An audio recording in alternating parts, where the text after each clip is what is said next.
শুদ্ধ ভক্তি হইতে এই প্রেম উপজয়, সাধন ভক্তি হইতে এই প্রেম লাভ হয়। কলিযুগ পাবন অবতার নিখিল জন মানস সন্তাপহারী প্রেম পুরুষোত্তম ভগবান শ্রীকৃষ্ণ চৈতন্য মহাপ্রভুর অতি অতীব নিগুড় অন্তরঙ্গ পরিকর কৃষ্ণ ভক্ত চূড়ামণি কবিকুল মুকুটমণি পরম পূজ্যপাদ শ্রীমৎ কৃষ্ণদাস কবিরাজ গোস্বামী তার শ্রী শ্রী চৈতন্য চরিতামৃত গ্রন্থিতে মধ্যলীলার ঊনবিংশ পরিচ্ছেদে তীর্থরাজ প্রয়াগ ক্ষেত্রে গঙ্গা যমুনার মহা সঙ্গমস্থলে দশাশ্বমেধ ঘাটে শ্রীমন মহাপ্রভু এই কলিহত জীবের অন্তঃকরণে ভক্তি রস তত্ত্ব জ্ঞান প্রদানের জন্য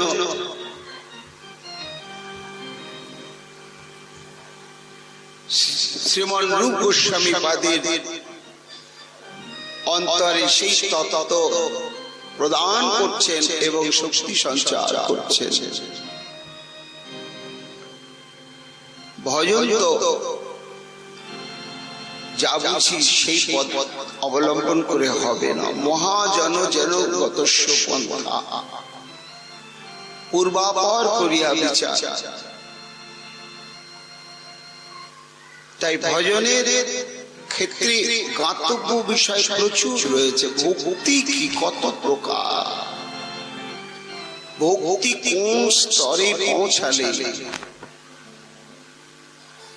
ভগবানের কাছে আমাকে যেতে হয় না, ভগবান আমার দিকে ছুটে আসে।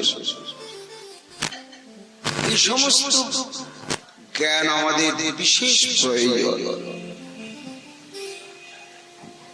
না হলে শুদ্ধ ভক্তি অনুশীলনের পথে আমরা অগ্রসর হতেই পারব না।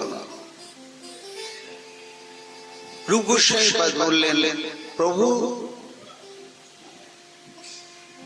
তাহলে শুদ্ধ ভক্তি অশুদ্ধ ভক্তি বুঝলাম,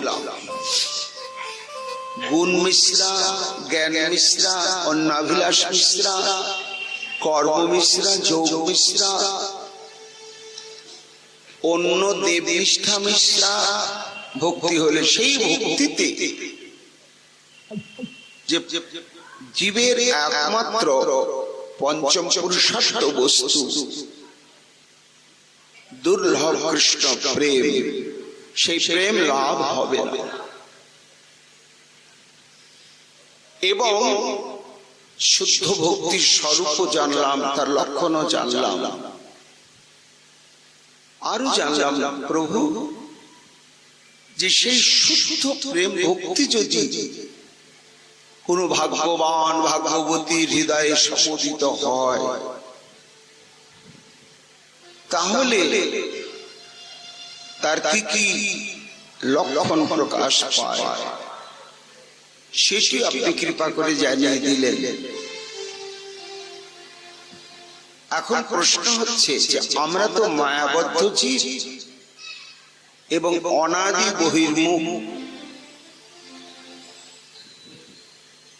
আমাদের সমস্ত প্রকার দুঃখের হেতুই হচ্ছে এই কৃষ্ণ বিস্মৃতি। কৃষ্ণ ভুলি সেই জীব অনাদি বহির্মুখ, অতএব মায়া তারে দেয় সংসার আদি দুঃখ। মায়া যেন ঈর্ষা প্রণোদিত হয়, ক্রোধ করে আরো বেশি করে দুঃখ দিচ্ছেন আমাদের। বলে মূর্খ, সুখের তত্ত্বটাই তুমি না জেনে, সুখ কাকে বলে তুমি না বুঝে না জেনে তুমি সুখ পাওয়ার জন্য ছুটে চলেছ। জগতে দুটো বস্তু, শ্রেয় আর প্রেয়। প্রেয়টা কখনো আমাদের আচরণীয় নয়, গ্রাহ্য নয় শ্রেয়টা। তা প্রেয় কাকে বলে আর শ্রেয় কাকে বলে? না, প্রেয় আমার যেটা ভালো লাগে। শাস্ত্রের সেটা নিষেধও থাকতে পারে, মহাজনগণ সেটাকে বহু দূরেই বর্জন করতে পারেন, কিন্তু আমার ভালো লাগে। তো আমার যেটা ভালো লাগে, যে পোশাক পরতে ভালো লাগে, যেটা খেতে ভালো লাগে, যেরকম স্বাস্থ্যে ভালো লাগে, যেরকম মানুষের সঙ্গে মিশতে ভালো লাগে, যেখানে যেতে ভালো লাগে, করব না কি? এই ভালো লাগার দিকেই আমরা ছুটে চলেছি, কারো ধার ধারি না। আমার রোজগার করা টাকা দিয়ে আমি যা খুশি যেদিকে করব, তুমি বলবার কে? কিন্তু পরিণাম কি প্রথমে বোঝা যায় না। তারপরে যখন বিপদ আপদ দুরারোগ্য ব্যাধিতে আক্রান্ত হয়ে পড়ি, তখন বোঝা যায় যে আমি ভুল পথে চলেছি, আর বোধহয় ফিরতে পারবো না। অনুশোচনার আগুন দাউ দাউ করে জ্বলতে থাকে। তাই এই জন্য যা প্রেয় সেই দিকে ছুটতে হয় না, যা শ্রেয় সেই দিকেই ছুটতে হয়। তা শ্রেয় আর প্রেয় এই তত্ত্বজ্ঞান যদি আমরা লাভ না করি, সংসার তো করতে মহাপ্রভু বারণ করেন নাই, লিখিল শাস্ত্র বারণ করেন নাই। মনীষীদের মধ্যে দুটো ভাগ রয়েছে। সনক সনন্দ সনৎ কুমার এরা যেমন চিরকাল বৈরাগী। আবার দেখুন বশিষ্ঠ, ব্যাসদেব, গৌতম, ভৃগু, যমদগ্নি, কি বিশাল বিশাল তত্ত্বজ্ঞ মুনি, সব গৃহস্থ, প্রত্যেকে গৃহস্থ। তারা সস্ত্রীক তপস্যা করতেন। বৈদিক যুগ থেকে এটা রয়েছে। কাজে সংসার ধর্মটাই যে ভয়ঙ্কর কিছু তা নয়। ভয়ঙ্কর হচ্ছে তত্ত্ব না জেনে সংসার করা, তত্ত্ব না জেনে বৈরাগী হওয়া। তত্ত্ব না জেনে বৈরাগী হয়ে গেলাম, সেটাও যেমন একটা ভয়ঙ্কর, সেটাও ওই প্রেমের দিকে যাওয়া। তেমনি তত্ত্ব না জেনেই সংসার করলাম, সেটাও। সে একটা দৃষ্টান্ত দিই না, সাহেবের কাঁঠাল খাওয়া। বিদেশি সাহেব কাঁঠাল দেখেনি, স্বাদ কেমন জানেই না। এখানে চাকরি করতে এসেছে ব্রিটিশ সরকারের।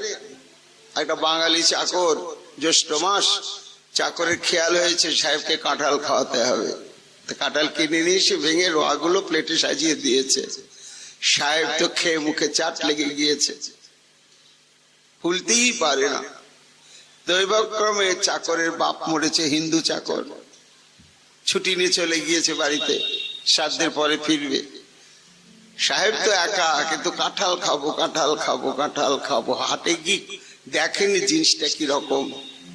ঘুরতে ঘুরতে আমরা দেখেছি ছোটবেলা আমাদের পাড়া গ্রামের সব হাট ভাগ ভাগ বসতো।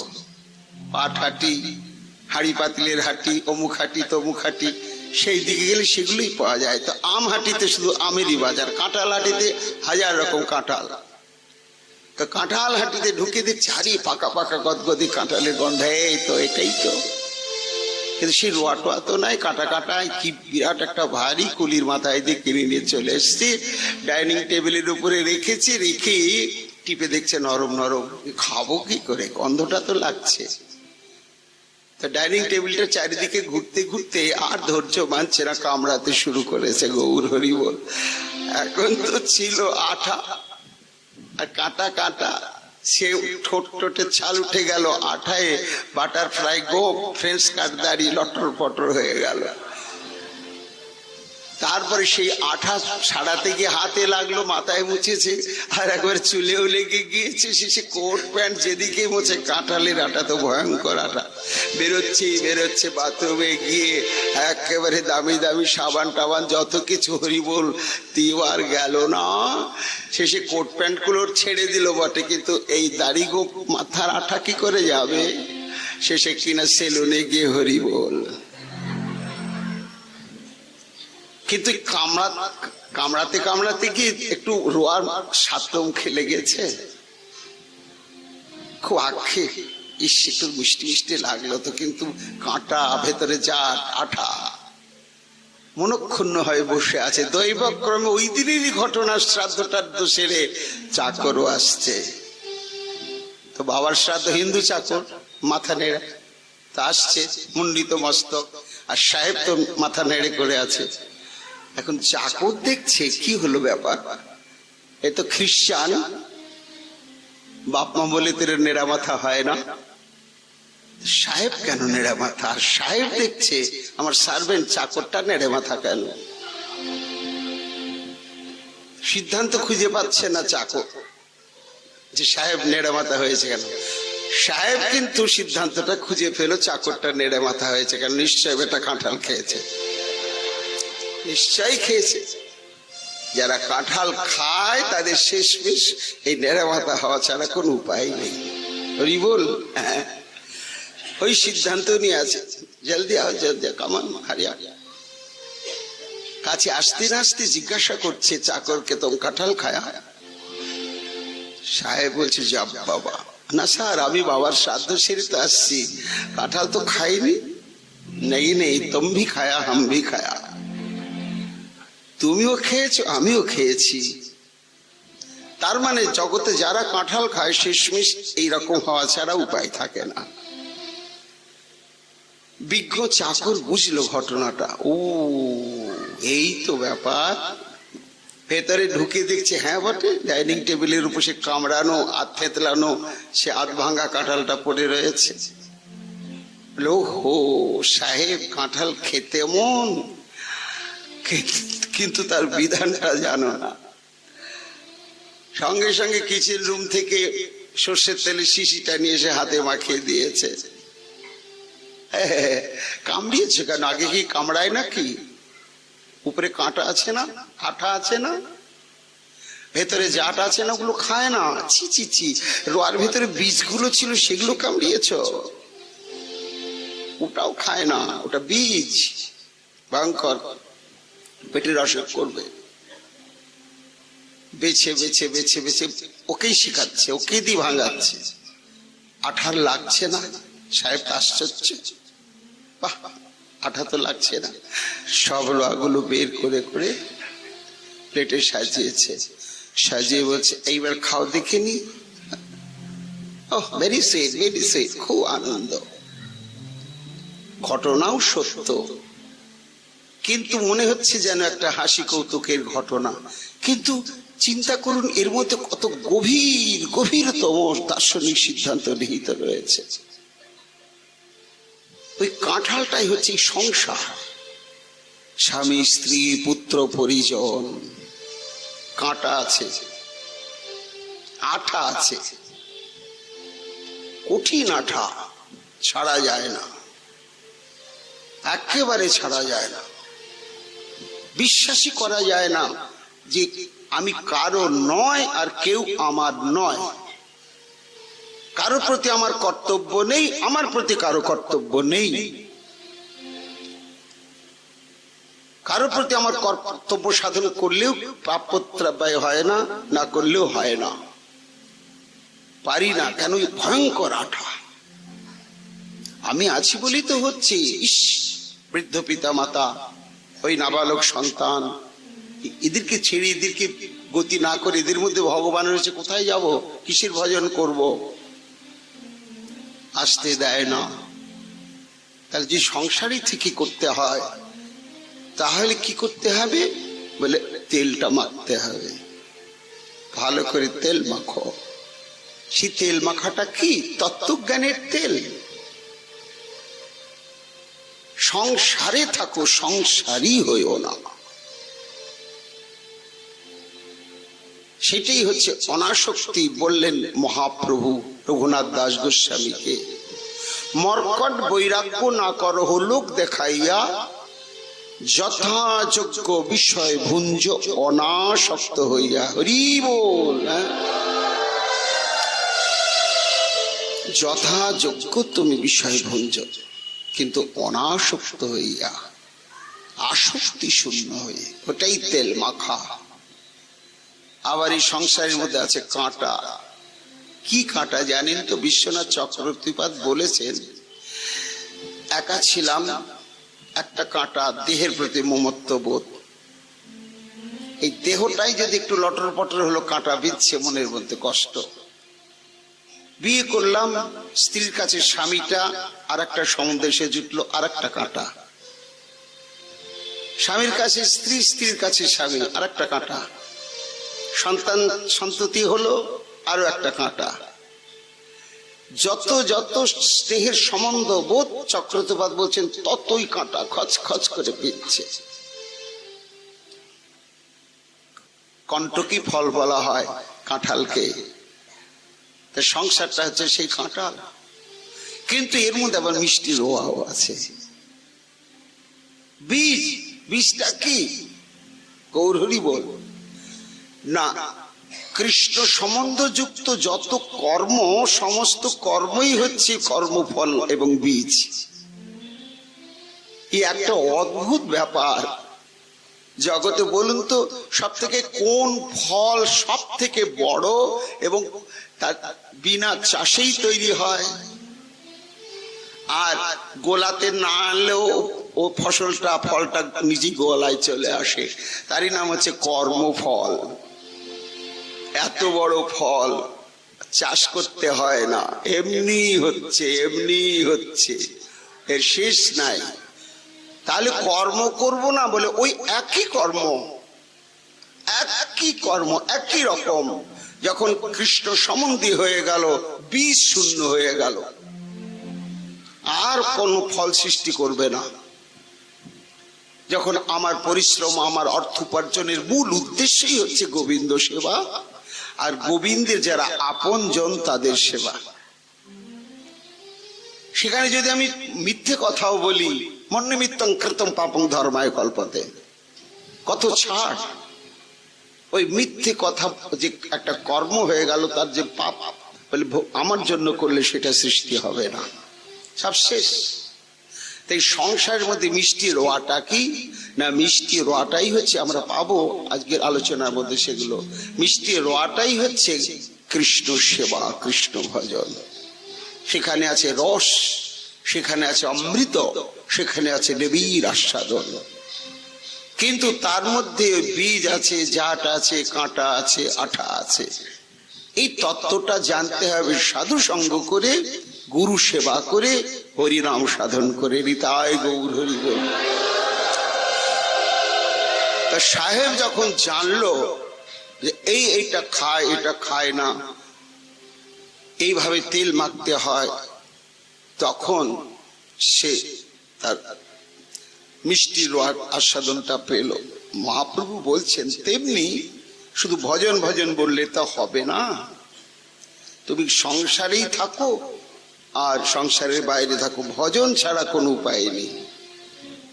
ভজনামৃত বিনা সুখং ন ভবতি, বৃন্দাবনে কি মতো নিজ গৃহে বা, যেখানেই থাকো। তো ভজন করতে গেলে তো ভজন সম্বন্ধে আমাদের তত্ত্বজ্ঞান লাভ দরকার, এবং যারা ভজন করেছেন তাদের দৃষ্টান্ত সামনে রেখে আমাদের চলতে হবে।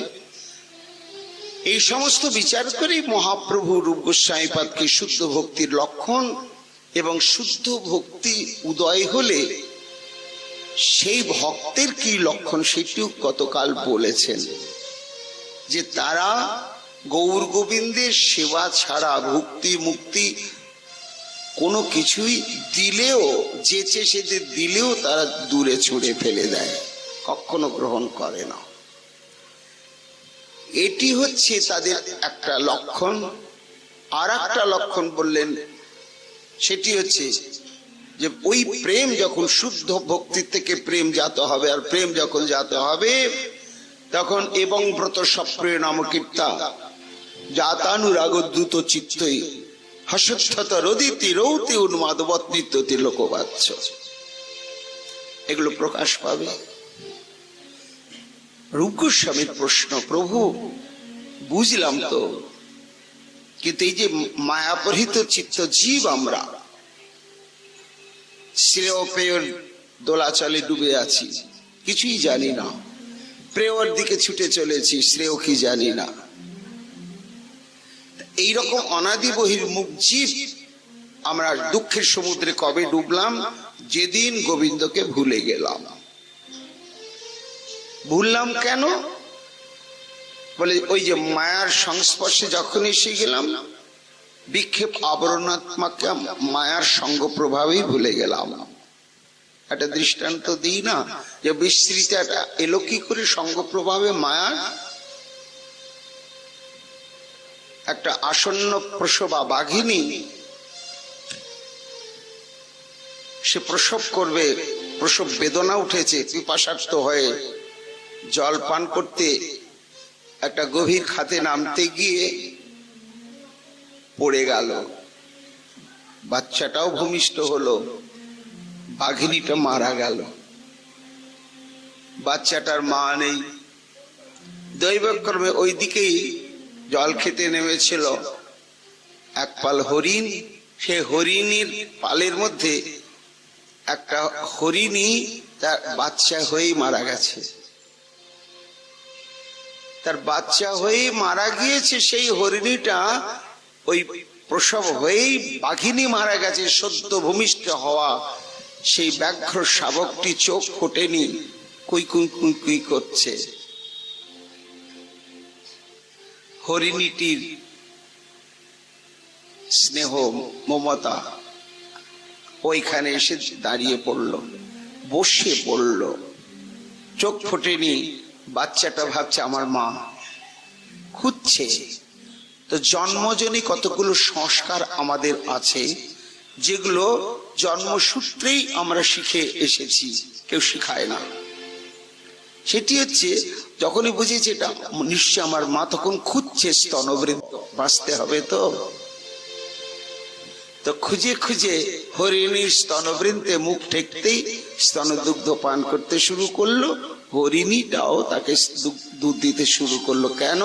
তার বাচ্চা নেই তো, স্তনে জমা দুধ তার কষ্ট হচ্ছিল। এত মমত্ববোধ এসে গেল, আস্তে আস্তে নিজের সন্তান বৎ পালন করতে লাগলো, সঙ্গে সঙ্গে নিয়ে ঘুরতে লাগলো, চোখ ফুটলো, বড় হলো। সে তো বাঘ, কিন্তু হরিণের সঙ্গ প্রভাবে স্মৃতিটা হারিয়ে ফেলল। স্বভাবগত যে সে ব্যাঘ্র, স্মৃতিটা হারিয়ে ফেলে তখন আস্তে আস্তে হরিণেরা যা খায় তাই খেতে শিখে গেল। ঘাস খায়, পাতা খায়, আর ওকে দেখে কেউ ভয়ও পায় না। ছোট থেকে মানুষ হয়েছে তো, বেশ পালের সঙ্গে ঘোরে, একেবারে নাদুস নুদুস চেহারা হয়ে গিয়েছে, দিব্যদের সঙ্গে ঘোরে।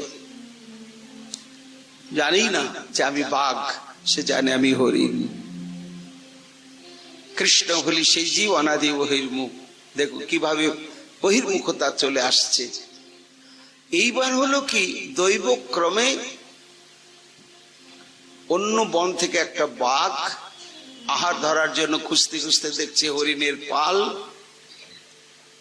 গর্জন করে ঝাঁপিয়ে পড়েছে, আর হরিণগুলো ছুটছে ছুটছে।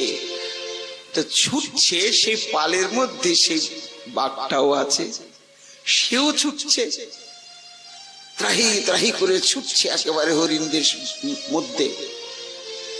এ বাঘটার তখন মনের ভাব অন্যরকম হয়ে গেল। হরিণ ধরার কথা ভাবা ছেড়ে দিয়ে ভাবছে এই বাঘটা কেন পালাচ্ছে, এই হরিণের দলের মধ্যে পালাচ্ছে, আর হরিণরা ওকে দেখে ভয় পাচ্ছে না। কি ব্যাপার? বাঘ তো বাঘকে দেখে পালাবে না, পালাচ্ছে কেন? ও হরিণ ধরা বাদ দিয়ে ছুটতে শুরু করলো ওই বাঘটার পেছনে। বলে ওকেই ধরতে হবে বেটা, কি ব্যাপার? ছুটতে ছুটতে শেষে একা হয়ে গেল বাঘ, তবু প্রাণপণে ছুটছে এই বাঘটাকে ধরে ফেলেছে। এই ধরে চিৎকার করছে, বাঁচাও বাঁচাও। চুপ চুপ মূর্খ, চিৎকার করছিস কেন? তুই যা, আমিও তো তাই। কোন বাঘ কখনো কোনো বাঘের মাংস খায় না। আমাদের প্রিয় খাদ্য হচ্ছে হরিণ, আর তুই সে হরিণদের সঙ্গে আছিস, হরিণগুলোকে না খেয়ে। তো যতই ওকে বুঝাচ্ছে তুইও বাঘ বাঘ বাঘ, ও বলছি কি উল্টা পাল্টা বকছে, আমি তো হরিণ, বাঘ হতে যাব কেন? ছোট থেকে আমি তো হরিণ, ঘাস খাই পাতা খাই, কিচ্ছুতেই স্মৃতি ফিরছে না। ওই বাঘটা তখন বললে, ও এই তো হরিণীর সঙ্গে থেকে থেকে থেকে থেকে এর আত্মসত্তার স্মৃতিটা বিলুপ্ত হয়ে গেছে। কি আত্মসত্তার স্মৃতিগত? আমরা কয়েকদিন থেকেই বলছি যে জীবের স্বরূপ হয় কৃষ্ণের নিত্য দাস, এটি আত্মসত্তার পরিচয় স্বরূপ। ভুলে গিয়েছে কেন? মায়া বন বিহারিণী হরিণী, মায়া হরিণীর সংস্পর্শে। এই বাঘটা তখন তাকে চল আমার সঙ্গে চল, নাহলে তোকে কিন্তু মেরে ফেলবো। নিয়ে গিয়ে একটা ছোট্ট ডোবার জল বাঁধানো, আয়নার মতন নিটল পরিষ্কার জল, স্থির জল, জলের তীরে দাঁড়িয়ে প্রতিবিম্ব পড়েছে জলে দুজনার। এই বাঘটা বলছে, দেখ তোর গায়ের রং আমার গায়ের রং, তোর মুখের চেহারা আমার মুখের চেহারা, সব মিল আছে কিনা দেখ।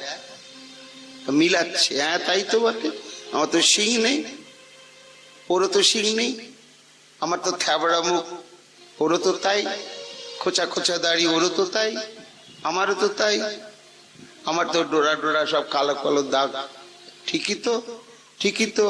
তাহলে ওই আমি, আমি ওই, ওই আমি, আমি ওই, ভাবতে ভাবতে ভাবতে ভাবতে আসলে এতক্ষণে যে সত্যিকারে সে একটা বাঘ, এতদিন পরে গলায় তার বাঘের শব্দটা ফিরে এলো, একেবারে গর্জন করে উঠল। যে গর্জন করে উঠেছে তখন, কিরে এবার বুঝলি তুই বাঘ? হ্যাঁ ভাই। তাহলে আমরা ঘাস খাই না? না না না না, ঘাস খাবি কেন? আত্মস্মৃতি ফিরে পেল, তখন তৎস্বভাবোচিত কর্ম করতে শুরু করলো। এটা একটা দৃষ্টান্ত, কিন্তু এর মধ্যে নিগুড় সিদ্ধান্তের তত্ত্বটা কি না, ওই যে বাঘটি হরিণীর দলে আত্মবিস্মৃত বাঘটাকে ধরে নিয়ে গেল, উনি হচ্ছেন সাধু গুরু বৈষ্ণব। মায়ার সঙ্গ করতে করতে আমি অমুকের বাবা, অমুকের মা, অমুকের মাসি, অমুকের পিসি, কি বিরাট দায়িত্ব! এ না করলেই হবে না, না থাকলেই হবে না। এত সংসারের মধ্যে আবার কখন জপ করব, তপ করব, মালা করব, পুজো করব, এইগুলো ভেসে যাবে, সব নষ্ট হয়ে যাবে। ও এখন সময় হয়নি, পরে দেখা যাবে। কিন্তু প্রহ্লাদ কি বললেন সহপাঠীদের মধ্যে? বলে, মূর্খ মানুষ ভাই বোঝে না যে সংসার করার জন্য ভগবানের কাছে ভজন সাধন তপস্যা করতে হয় না। ওটা চাই বা না চাই, সংসার চিরকাল আমার জন্য বাঁধাই আছে, বাঁধাই আছে। আমি না চাইলেও সংসার ধর্ম আমার জন্য রয়েছে, কর্মফল ভোগ করানোর জন্য। কিন্তু কৃষ্ণ ভজন কি ভাগ্যে থাকে? তা যা তুমি চাইলেও পাবে, না চাইলেও পাবে, সেটা পাছে হারানোর ধাঁধায় তুমি নিজেকে কৃষ্ণ ভজন থেকে বঞ্চিত করে নিজেকে পড়ে আছো কেন? ওই যে হরিণীর সঙ্গ করতে করতে আমি বাবা, আমি মা, আমি সমস্ত কিছু, এই স্মৃতিতে আসলে যে আমি নিত্য কৃষ্ণের দাস ভুলে গিয়েছি। ব্রহ্মাণ্ড ভ্রমণীতে কোন ভাগ্যবান জীব তখনই সাধু সন্ত কোন সুযোগ পেয়ে তাকে চিনিয়ে দেন, জানিয়ে দেন, না গো তুমি অমুকের বাবাও নয়, মাও নয়, মাসি পিসিও নয়, অফিসের বড় বাবুও নয়, দারোগা পুলিশও নয়, মন্ত্রীও নয়, রাজাও নয়, তুমি কে? কৃষ্ণ দাস। এসো আমার সঙ্গে। এই দেখো আত্মসাক্ষাৎকার। কোথায় আত্মসাক্ষাৎকার? কোন পুকুরে, কোন সরোবরে, গৌর গোবিন্দ লীলা সরোবর। গৌর গোবিন্দের লীলা কথা শুনতে শুনতে শুনতে শুনতে শুনতে হারিয়ে যাওয়া বন্ধুত্বের স্মৃতি যেমন স্মৃতিচারণা করতে করতে জেগে ওঠে, তেমনি নিরন্তর গৌর গোবিন্দের কথা সাধুমুখে শুনতে শুনতে শেষে যে আমি কৃষ্ণদাস গৌর দাস, এই স্মৃতিটি জাগবেই জাগবে, জাগবেই। আর এই স্বরূপটি জাগিয়ে দেবেন একমাত্র গুরু বৈষ্ণব। এই জন্য রূপ গোস্বামী পাদ বললেন, প্রভু এই তো সংসারী জীব, তা এই সংসারী জীব তো দুম করে একদিন হঠাৎ শুদ্ধ প্রেম ভক্তি লাভ করবে না, তো তার কিভাবে সিঁড়ি ধরে ধরে উঠতে হবে, এর প্রকরণ কি, এর ক্রম কি? এইরকম কি কোনো ক্রম রয়েছে প্রভু? সেটা আমাদের জানা দরকার। মহাপ্রভুর খুব আনন্দ, সত্যি তো একটা বহির্মুখ জীব কি করে আস্তে আস্তে প্রথমে শ্রদ্ধা লাভ করবে, তারপরে সে শুদ্ধ প্রেম ভক্তি স্তরে যাবে, কতগুলো সিঁড়ি টপকে টপকে। এ তো বিচার রয়েছে। তখন মহাপ্রভু বললেন, শোনো, ওই তোমাকে বলেছি এই তো ব্রহ্মাণ্ড ভরি অনন্ত জীবগণ 84 লক্ষ জনই করে ভ্রমণ। এভাবে ভ্রমণ করতে করতে কোনো ভাগ্যে কোনো জীবের শ্রদ্ধা যদি হয়, তবে সেই জীব সাধু সঙ্গ যে করায়। শোনো রূপ হঠাৎ করে আসে না, এই মনোবৃত্তিটা আসে একমাত্র সাধু সঙ্গ থেকেই। এই জন্য প্রথম কর্তব্যই হচ্ছে সাধু সঙ্গ। আবার সাধু সঙ্গের আগে আর একটি বস্তু আছে কি না, কোনো ভাগ্যে কোনো জীবের শ্রদ্ধা যদি হয়, তবে সেই জীব সাধু সঙ্গ যে করায়। তাহলে একটা শ্রদ্ধা, তারপরে সাধু সঙ্গ, তারপরে ভজন ক্রিয়া।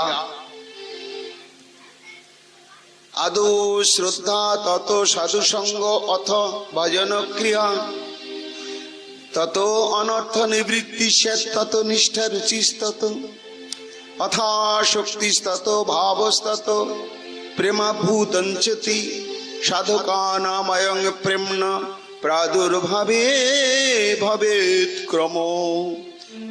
রূপ এই হচ্ছে ক্রম। প্রথমে হচ্ছে শ্রদ্ধা। এই শ্রদ্ধা কাকে বলা হয় না, শ্রদ্ধার অনুবাদ করলেন স্বয়ং কৃষ্ণদাস কবিরাজ গোস্বামী পাদ। শ্রদ্ধা শব্দে বিশ্বাস কহে সুদৃঢ় নিশ্চয়, কৃষ্ণ ভক্তি কইলে সর্বকৃত্য হয়। শ্রদ্ধা মানে হচ্ছে বিশ্বাস। কি বিশ্বাস? 2 আর 2 একখানে যোগ করলেই, কেউ যদি বলে 10, কেউ যদি বলে 5, কেউ যদি বলে 3, আমি মানব না। কেন? এটা আমার দৃঢ় বিশ্বাস। 2 2 4 4 4 4। এই যে 2 2 একখানে যোগ করলে 4 হয়, এটাতে যে আমার একটা অভ্রান্ত দৃঢ় প্রত্যয়, এটার নাম হচ্ছে বিশ্বাস। এই বিশ্বাসকেই শ্রদ্ধা বলে না। বিশ্বাস, দৃঢ় বিশ্বাস, সুদৃঢ় বিশ্বাস। তো সুদৃঢ় বিশ্বাস আমার শরীর সম্পর্কে আর আমি সম্পর্কে। আমাকে যদি কেউ বলে আপনি তো মারা গিয়েছেন, আপনি ভূত, তখন আমি কতখানি সুদৃঢ় বিশ্বাসে কি বলছেন আমি প্রমাণ করে দেব আত্মবিশ্বাসে দাঁড়িয়ে যে না, আমি মরিনি, আমি বেঁচে আছি, এই যে আমার শরীরটা, সমস্ত কিছু। তা সব থেকে দৃঢ় বিশ্বাসী হচ্ছে আমাদের পিতা মাতার থেকে আমি যে বেঁচে আছি, আমার শরীর, এই শরীরটাই যদি কেউ বলে আপনার শরীর তো নেই, শূন্যে শূন্যে ঘুরছেন, দেখা যাচ্ছে না আপনাকে, বলে মানি না। তা এই যে নিজের শরীর সম্পর্কে যেমন আমার একটা অচল অটল অভ্রান্ত প্রত্যয়, এটার নাম হচ্ছে সুদৃঢ় বিশ্বাস। তেমনি এই বিশ্বাসটা যখন ভগবানের জন্য, গুরু তত্ত্বের জন্য, শাস্ত্রের জন্য আসবে, তখন সেটার নাম হবে সুদৃঢ় বিশ্বাস। বিশ্বাস, দৃঢ় বিশ্বাস এবং সুদৃঢ় বিশ্বাস। তাহলে সাধু সঙ্গের আগেই একটা চাই হচ্ছে আদৌ শ্রদ্ধা। এই শ্রদ্ধাটি হচ্ছে বিরাট বস্তু। শ্রদ্ধা থেকে তো জীবন শুরু হচ্ছে। আমি তো জানি যে এমএ পাস করব, তাই তো আমি ওয়ানে ভর্তি হলাম। আমার একটা আত্মবিশ্বাস রয়েছে, পড়াশোনায় পাস করে করে আমি এত দূর যেতে পারবো। সে আত্মবিশ্বাসটি বাঁচবো কি মরবো জানি না, কিন্তু আত্মবিশ্বাসে চলছি। তা প্রত্যেক কাজে লাগে ভগবত ভজনও বিশ্বাসের দরকার রয়েছে। এই বিশ্বাসটি হচ্ছে সুদৃঢ় বিশ্বাস। গীতায় ভগবান বললেন, শ্রদ্ধাবান লভতে জ্ঞানম তৎপর সংযিতেন্দ্রিয় জ্ঞানং লব্ধা পরাং শান্তি মচরণাধিগচ্ছতি। ভগবান বললেন, দেখো অর্জুন, এই যে তত্ত্বজ্ঞান, নিত্য অনিত্য ইত্যাদি যে, এবং আমিকে ভজন করব কিভাবে, সমস্ত জ্ঞান, এই জ্ঞান কে লাভ করে? শ্রদ্ধাবান, যার এতে বিশ্বাস এসেছে যে হরি বলে আছে একজন, তাকে বসতে হবে। আর বসতে গেলে সাধু গুরু আছেন, তাদের আনুগত্য নিতে হবে। তাদের আনুগত্য নিতে গেলে শাস্ত্র যা বলছেন সেটা মানতে হবে, ইত্যাদি বিষয়ে যে শ্রদ্ধা, এটার নামই বিশ্বাস। আর ওই বিশ্বাসের নামই শ্রদ্ধা। তা এইটা যখন আসে তখনই লভতে জ্ঞানম। যদি এই শ্রদ্ধা না আসে, তাহলে গুরু বাক্যে, শাস্ত্রের নির্দেশে আমরা সদাচার ইত্যাদি পালন করতেই পারবো না। বলে বলেছেন তুই সংসারী লোকের পক্ষে কি হয়? ওই জবটাই করবো, অত মানা যাবে না। আবার আর একজন একেবারে 100 ভাগের 100 ভাগই মানছে। এই বিশ্বাসটা দুরকম। একটা স্বরূপ সিদ্ধ জন্ম থেকে আমরা পাই। জন্ম থেকে দেখবেন এমন কতগুলো ছেলে আছে মিথ্যা কথা বলাতে পারবেন না। আবার এমন ছেলে জন্ম থেকে দেখবেন সত্য কথা কাকে বলে ধার ধারে না। তেমনি অশিক্ষিত, হয়তো একেবারে জঙ্গলি জাতি, তার মধ্যে একজন দুজন আছে, তাকে অসৎ কর্ম করাতে পারবেন না। ওটা জন্ম থেকেই ও প্রাপ্ত হয়েছে। আর কিছু আছে, আমরা সঙ্গ করতে করতে করতে করতে না যেটা আমি ভেবেছিলাম ঠিক নয়, এটাই ঠিক, এটাই ঠিক, এটাই ঠিক। তাই সাধু সঙ্গ করতে করতেই শ্রদ্ধাটাও আসে। আর সাধু সঙ্গ করবার অনুরাগটা হচ্ছে শ্রদ্ধা। আদৌ শ্রদ্ধা তত সাধু সঙ্গ ভজন ক্রিয়া। তাই সাধু সঙ্গ এমন একটা বস্তু, মহাপ্রভু বললেন রূপ, যে ওই শ্রদ্ধার পরবর্তী আবশ্যিক কর্তব্যই হচ্ছে নিরন্তর সাধু সঙ্গ করা। সাধু কারা? যারা নির্মৎসর চিত্তে গোবিন্দের সর্বাত্মক সুখ বিধানের জন্য দেহ সুখ, আত্মসুখ, স্বজন পরিজন সমস্ত কিছু বিসর্জন দিয়ে যারা কৃষ্ণমুখী হয়ে ভজন করে চলেছেন, এরাই হচ্ছে সাধু।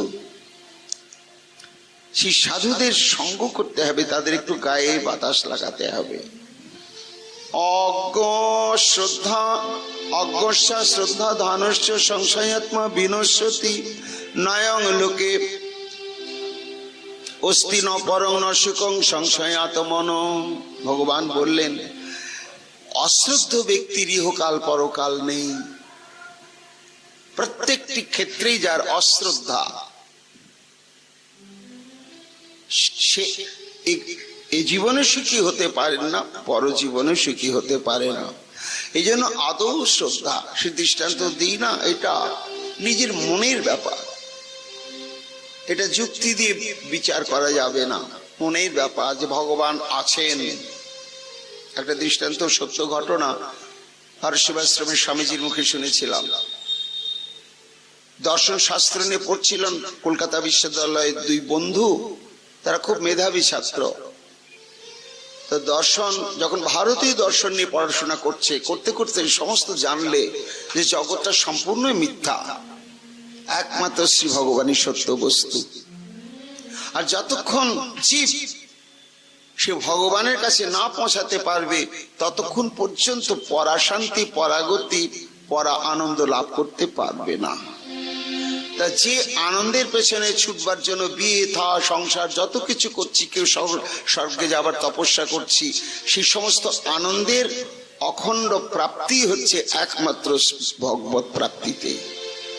তখন এই তত্ত্বজ্ঞান দুই বন্ধু খুব অন্তরঙ্গ ছিল, জেনে গেল। তখন পাশ করার পরে বলছে দুধ চাই, আর কি প্রফেসারি করব, সবই তো বুঝলাম ভেলকিবাজি, চলো এবার সদ্গুরু পদাশ্রিত হয়ে বাকি জীবনটা আমরা সেই ভগবানের আরাধনা করি। যেমন তেমন সাধুর কাছে যাব না ভাই, এতদূর পড়াশোনা করেছে, অভিজাত বংশের ছেলে, ছোটখাটো সাধুর কাছে যাব না। যে সাধুকে সমাজে পাওয়া যায় না, এরকম কোন দুর্লভ সাধু খুঁজে খুঁজে বের করে চলো। দুই বন্ধু চলে গিয়েছে সর্বতীর্থ পর্যটন করতে করতে দুর্গম তিব্বতের মধ্যে মানস সরোবর গিয়ে উপস্থিত। তো সেখানে ধুধু বরফ আর বরফ, কিন্তু সেখানেও সাধু আছে, বড় বড় যোগীরা সেখানে আছে। তো তারা ঘুরতে ঘুরতে, সব শুকনো খাবার সঙ্গে নিয়েছে, ঘুরতে ঘুরতে ঘুরতে ঘুরতে দেখছে একটা গুহা। গুহার মধ্যে প্রবেশ করে দেখছে এক সাধু সমাধিস্থ হয়ে আছে। এই দেখো, একে গুরু করতে হবে ভাই, এ তো সমাজেও যায় না, লোকেও জানে না, সমস্ত থেকে নির্লিপ্ত মুক্ত হয়ে কোন দুর্গম স্থানে সে দেখো কেমন সমাধি হয়ে আছে। দুই বন্ধুই বসে আছে। সমাধি ভাঙার পরে তাদের মনের কথা নিবেদন করলে। সাধু ভালো করে দেখলে দুই বন্ধুকে, তোমরা নিশ্চিত এই পথে পারবে বাবা তোমরা? হ্যাঁ, আমরা জেনেছি তো সংসার অনিত্য, একমাত্র হরি ভজনে নিত্য। আচ্ছা 7 দিন থাকো, এই গীতা পড়ো। 7 দিন পরে গুরুদেব তখন দুটো পাখি নিয়ে এসে দুই বন্ধুর হাতে দিয়ে বলছে, এই দুটো পাখি দুজনে নিয়ে যাও, দুদিকে যাবে, একদিকে নয়, দুজন দুদিকে যাবে, আর এমন জায়গায় মেরে নিয়ে আসবে তুমি নিজে ছাড়া অন্য কেউ যেন না দেখে, কেউ না দেখে, নিজে দেখো কিন্তু অন্য কেউ যেন না দেখে। যাও। দুজন ভাবছে ভাই কি পরীক্ষায় পড়লাম, আর কঠিন কাজ কি বন্ধু, জনশূন্য বড় দেশ, কে দেখবে, চলো। কিছু দূর গিয়ে দুজন দুদিকে চলে গেল, একজন বেশি দূর গেলই না, বলে কেউ তো নাই, হরি বল, একেবারে পাখিটার ঘাড় মোটকে ফিরে এসে দাঁড়িয়ে আছে। ও বন্ধু আর ফিরেই না, অনেক পরে ফিরলো জ্যান্ত পাখিটা হাতে। কি বন্ধু, বলে হলো না, আমার ফিরে যেতে হবে ভাই, পারলাম না। কেন? পারলাম না, চলো যাই। দুজনে গুরুদেবের সেই সাধুর কাছে গিয়ে উপস্থিত, এসেছো, এসো। যে মেয়ের এনেছি তো আগেই দাঁড়ালো, গট করে একবার প্রণাম করে দিয়ে দিলে। কেউ দেখেনি বাবা, আমি ছাড়া কেউ দেখেনি। ও বাহ, সত্যি, বসো। তুমি? ও হাউ হাউ করে কাঁদছে। ও তো জানে যে পরীক্ষায় ফেল, আমি পারলাম না, ইচ্ছার বিরুদ্ধে পারলাম না, নিজের অনুভূতিকে অস্বীকার করতে পারলাম না, কাঁদছে হাউ হাউ করে। সাধু বলছি কি হলো বাবা, কাঁদছো কেন? বলে বাবা আমি পারিনি পাখিটাকে মারতে। কেন? আমি এমন কোনো জায়গা খুঁজে পেলাম না যেখানে একজনের দৃষ্টি নেই, যেখানে যাচ্ছি তাকে দেখতে পাচ্ছি না, কিন্তু তার দৃষ্টিটা যে পড়ে আছে সেটা প্রত্যক্ষ আমি অন্তরাত্মা দিয়ে অনুভব করছি। কত গুহার মধ্যে প্রবেশ করলাম, সেখানেও দেখছি তার দৃষ্টি।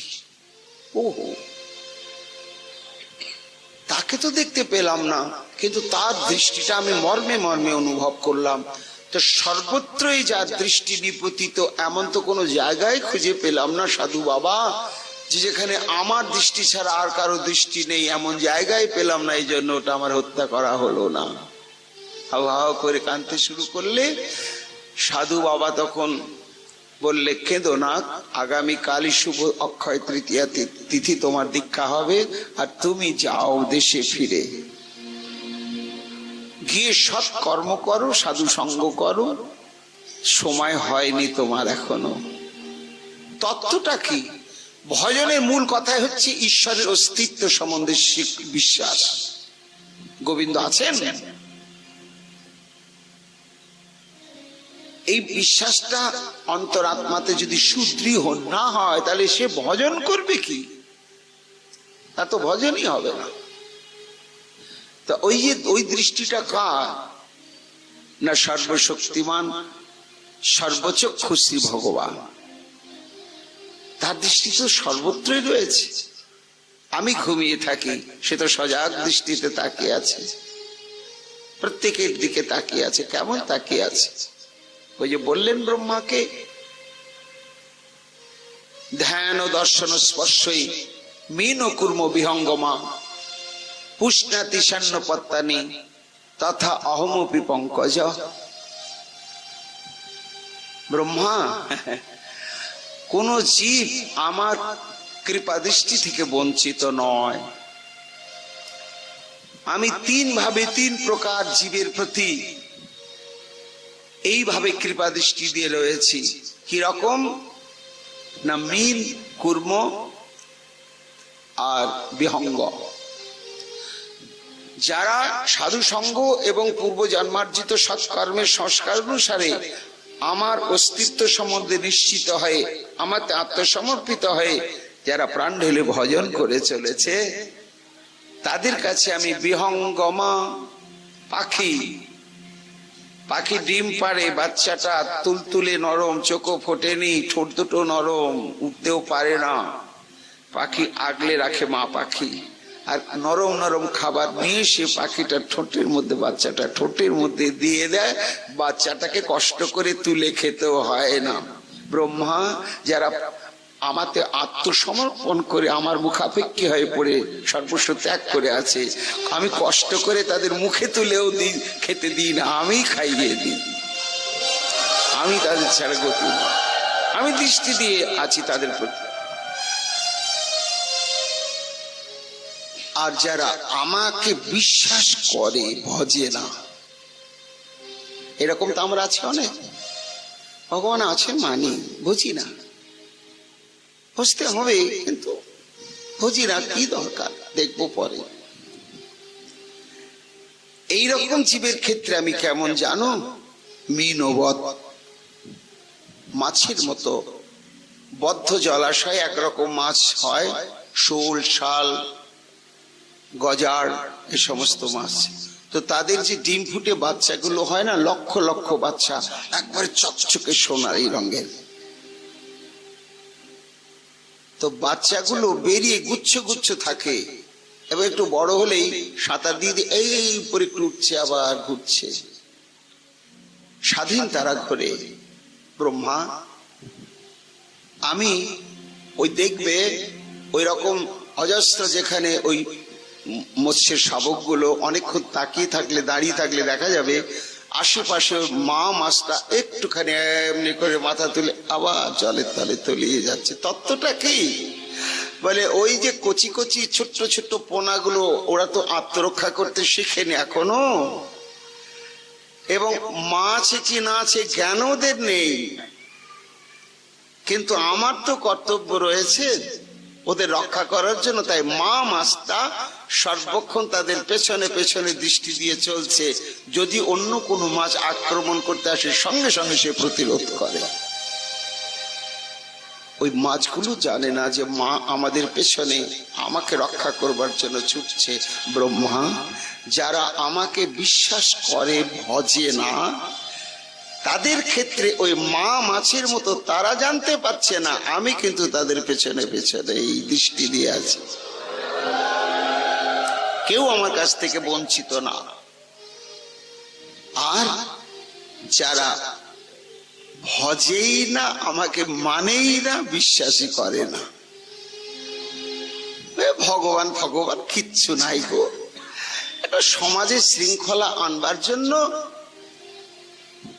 মানুষকে ভয় দেখানোর জন্য বিরাট বিরাট তত্ত্ব সিদ্ধান্ত ভগবানের কত কত কাল্পনিক গপ্প তৈরি করে সব ওই সব ধান্দাবাজেরা প্রচার করছে। আর মূর্খ মানুষ, ধর্মান্ধ মানুষ ওই মোহে পড়ে চলছে। কিচ্ছু নেই, ধর্ম কর্ম ভগবান টগবান কিচ্ছু নেই। প্রকৃতি, এই প্রকৃতির থেকেই সব সৃষ্টি হচ্ছে সবকিছু। এইরকম তো একদল আছে। আমরা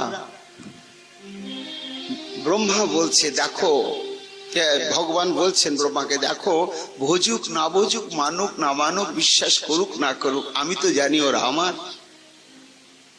তো যারা এইভাবে আমাকে মানে না, জানে না, ভজে না, ভজবেও না, তাদের কাছে আমি কেমন জানো দৃষ্টি দিয়ে আছি না? ধ্যান দর্শন স্পর্শই, বিহঙ্গমা স্পর্শই, মিন দর্শনই। আর যারা একেবারে নাস্তিক তাদের ক্ষেত্রে ধ্যানই কর্মবৎ। প্রাণী জগতে একটা অদ্ভুত নিয়ম রয়েছে। কচ্ছপ যখন বাচ্চা দেওয়ার সময় হয় তখন জলের মধ্যে কোনোদিন কচ্ছপ ডিম পাড়ে না, কোনোদিনই পারে না। ও ডাঙায় চলে আসবে, ডাঙায় এসে বাঁশঝাড় যদি থাকে সেখানে, না হলে বালির চড়ার মধ্যেই খুঁড়ে খুঁড়ে ডিম পাড়লো, বালিতে ঢেকে দিল। দিয়ে দেখুন ভাগবতের ঋষিগণ কত গবেষণা করেছেন। ওই কচ্ছপটা জলের মধ্যে গিয়ে একটা নির্দিষ্ট জায়গায় থেকে যায়। কতদিন থাকে জানেন? যতক্ষণ বালির মধ্যে পেড়ে রাখা ডিমগুলো পুষ্ট না হয়ে, বাচ্চা না বেরোয়, যতক্ষণ তার কাছে ফিরে না যাবে, ওই মা কচ্ছপটা ততদিন 2 মাস 3 মাস ওইখানেই থাকে, কোথাও যায় না। এবং দেখা গিয়েছে এই রকম যদি কোনো কচ্ছপকে কোনো ধীবর মেরে ফেলে তাহলে ওই বালির তলার ডিমগুলো পচে নষ্ট হয়ে যায়। সত্য ঘটনা। কি সূক্ষ্ম বিজ্ঞান দেখুন। কেন মরে যায়, কি তত্ত্ব, কি করে বলে, ওই যে কোথায় বালির তলায় ডিম আমি আপনি দেখতে পাচ্ছি না, আর জলের তলায় মা কচ্ছপটা কে দেখছে। কিন্তু কত বড় কাজ চলছে। ভগবান বলছেন ব্রহ্মা ধ্যানই, ধ্যান একটা চরম ভাইব্রেশন, তার প্রভাব রয়েছে। তো সেই জলের মধ্যে কচ্ছপটা ধ্যান দিয়ে আছে ওই পেড়ে রাখা ডিমগুলোর দিকে, সব সময় ভাবছে, তাদেরকে সব সময় অনুক্ষণ ভাবছে। তো ওই যে ভাবনার ভাইব্রেশন ওয়েভ, সেটা এসে ওই বালির ভেতরে ঢুকে ওই ডিমগুলোর উপর একটা বাতাবরণ সৃষ্টি করছে। আর সেই তরঙ্গের স্পর্শ পাচ্ছে বলে ধীরে ধীরে ডিমগুলো পুষ্ট হতে থাকছে। তারপরে এক সময় ম্যাচিওর্ড হয়ে গেল, তখনও সে ধ্যান দিয়ে আছে। তারপরে তারা একেবারে অবয়ব বিশিষ্ট হয়ে গেল, অঙ্গ প্রত্যঙ্গ সব ভেতরে হয়ে গেল। নড়াচড়া করতে গিয়ে খোলসটা গেল ভেঙে, গুড়গুড় করে সব বেরিয়ে পড়লো, একেবারে চলে গেল মা কচ্ছপটার কাছে জলের মধ্যে। ততদিন ওই মা কচ্ছপটা ধ্যান দিয়েছিল ব্রহ্মা, যারা আমাকে বুঝবে না, বিশ্বাস করে না, করবে না, মানবে না, তারা না মানুক, আমি কচ্ছপের মতো ধ্যান দিয়ে রয়েছি। কি ধ্যান? কৃপা শক্তি সঞ্চার ধ্যান।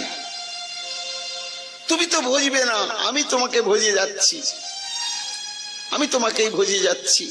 কচ্ছপটা যেমন অধীর অপেক্ষায় থাকে আমার সন্তান গুলো কবে খোলসটা ভেঙে আমাকে চিনতে পেরে আমার কাছে ফিরে আসবে।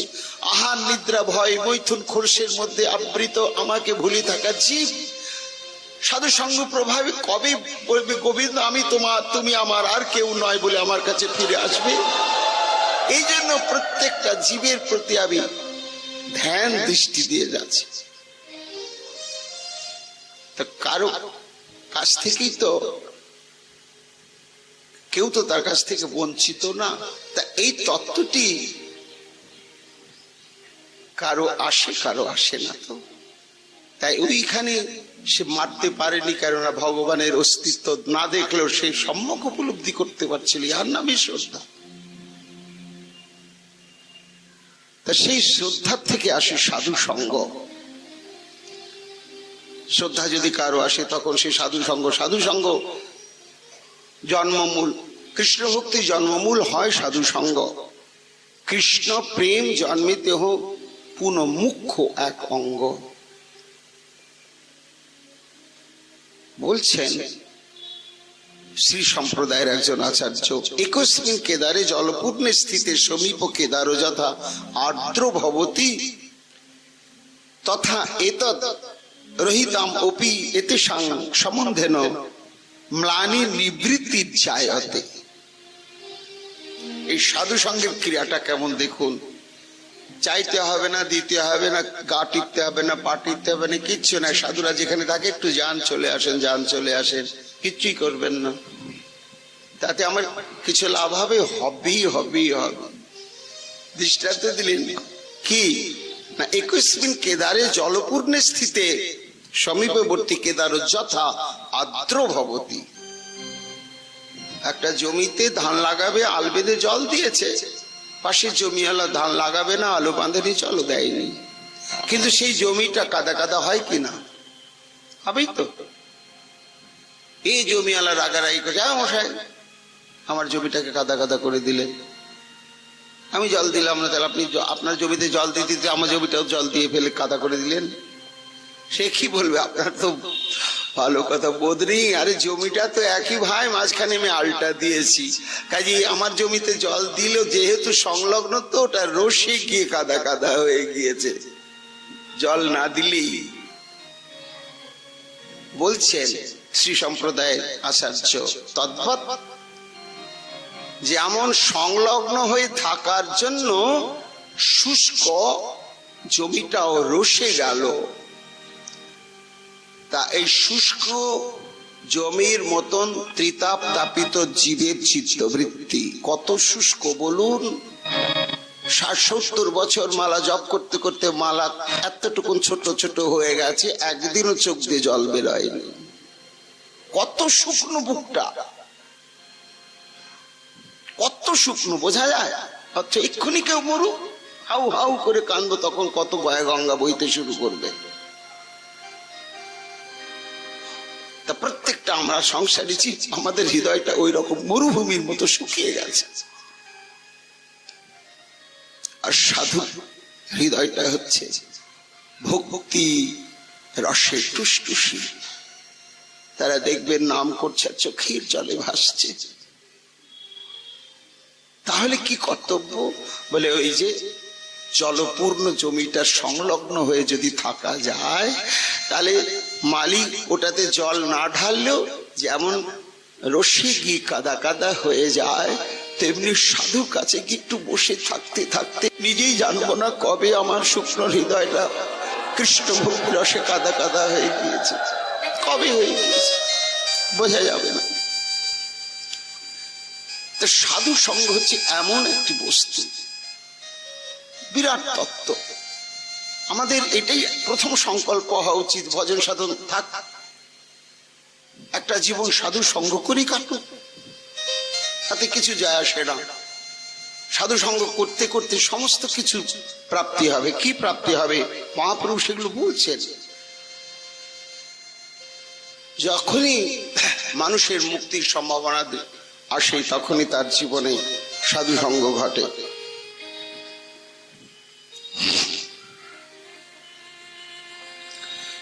এইবার সাধু সঙ্গের পরবর্তী স্তরটা কি? মহাপ্রভু বললেন সাধু সঙ্গ হইতে হয় শ্রবণ কীর্তন। সাধুরা কি করেন? সাধুদের কি লক্ষণ? শ্রীকৃষ্ণ অর্জুনকে বললেন মচ্ছিত্তামদ্গত প্রাণা বোধন্ত পরস্পরম কথান্তস্য মাং নিত্যম তুষ্যন্তি চ রমন্তি চ। যারা আমাগত চিত্ত আমাগত প্রাণ সাধু, তারা বোবা হয়ে থাকে না, বকর বকর করে কি কথন্তস্য মাং। আমার এত রসের কথা আছে যা শুনেও শেষ হবে না, বলেও শেষ হবে না।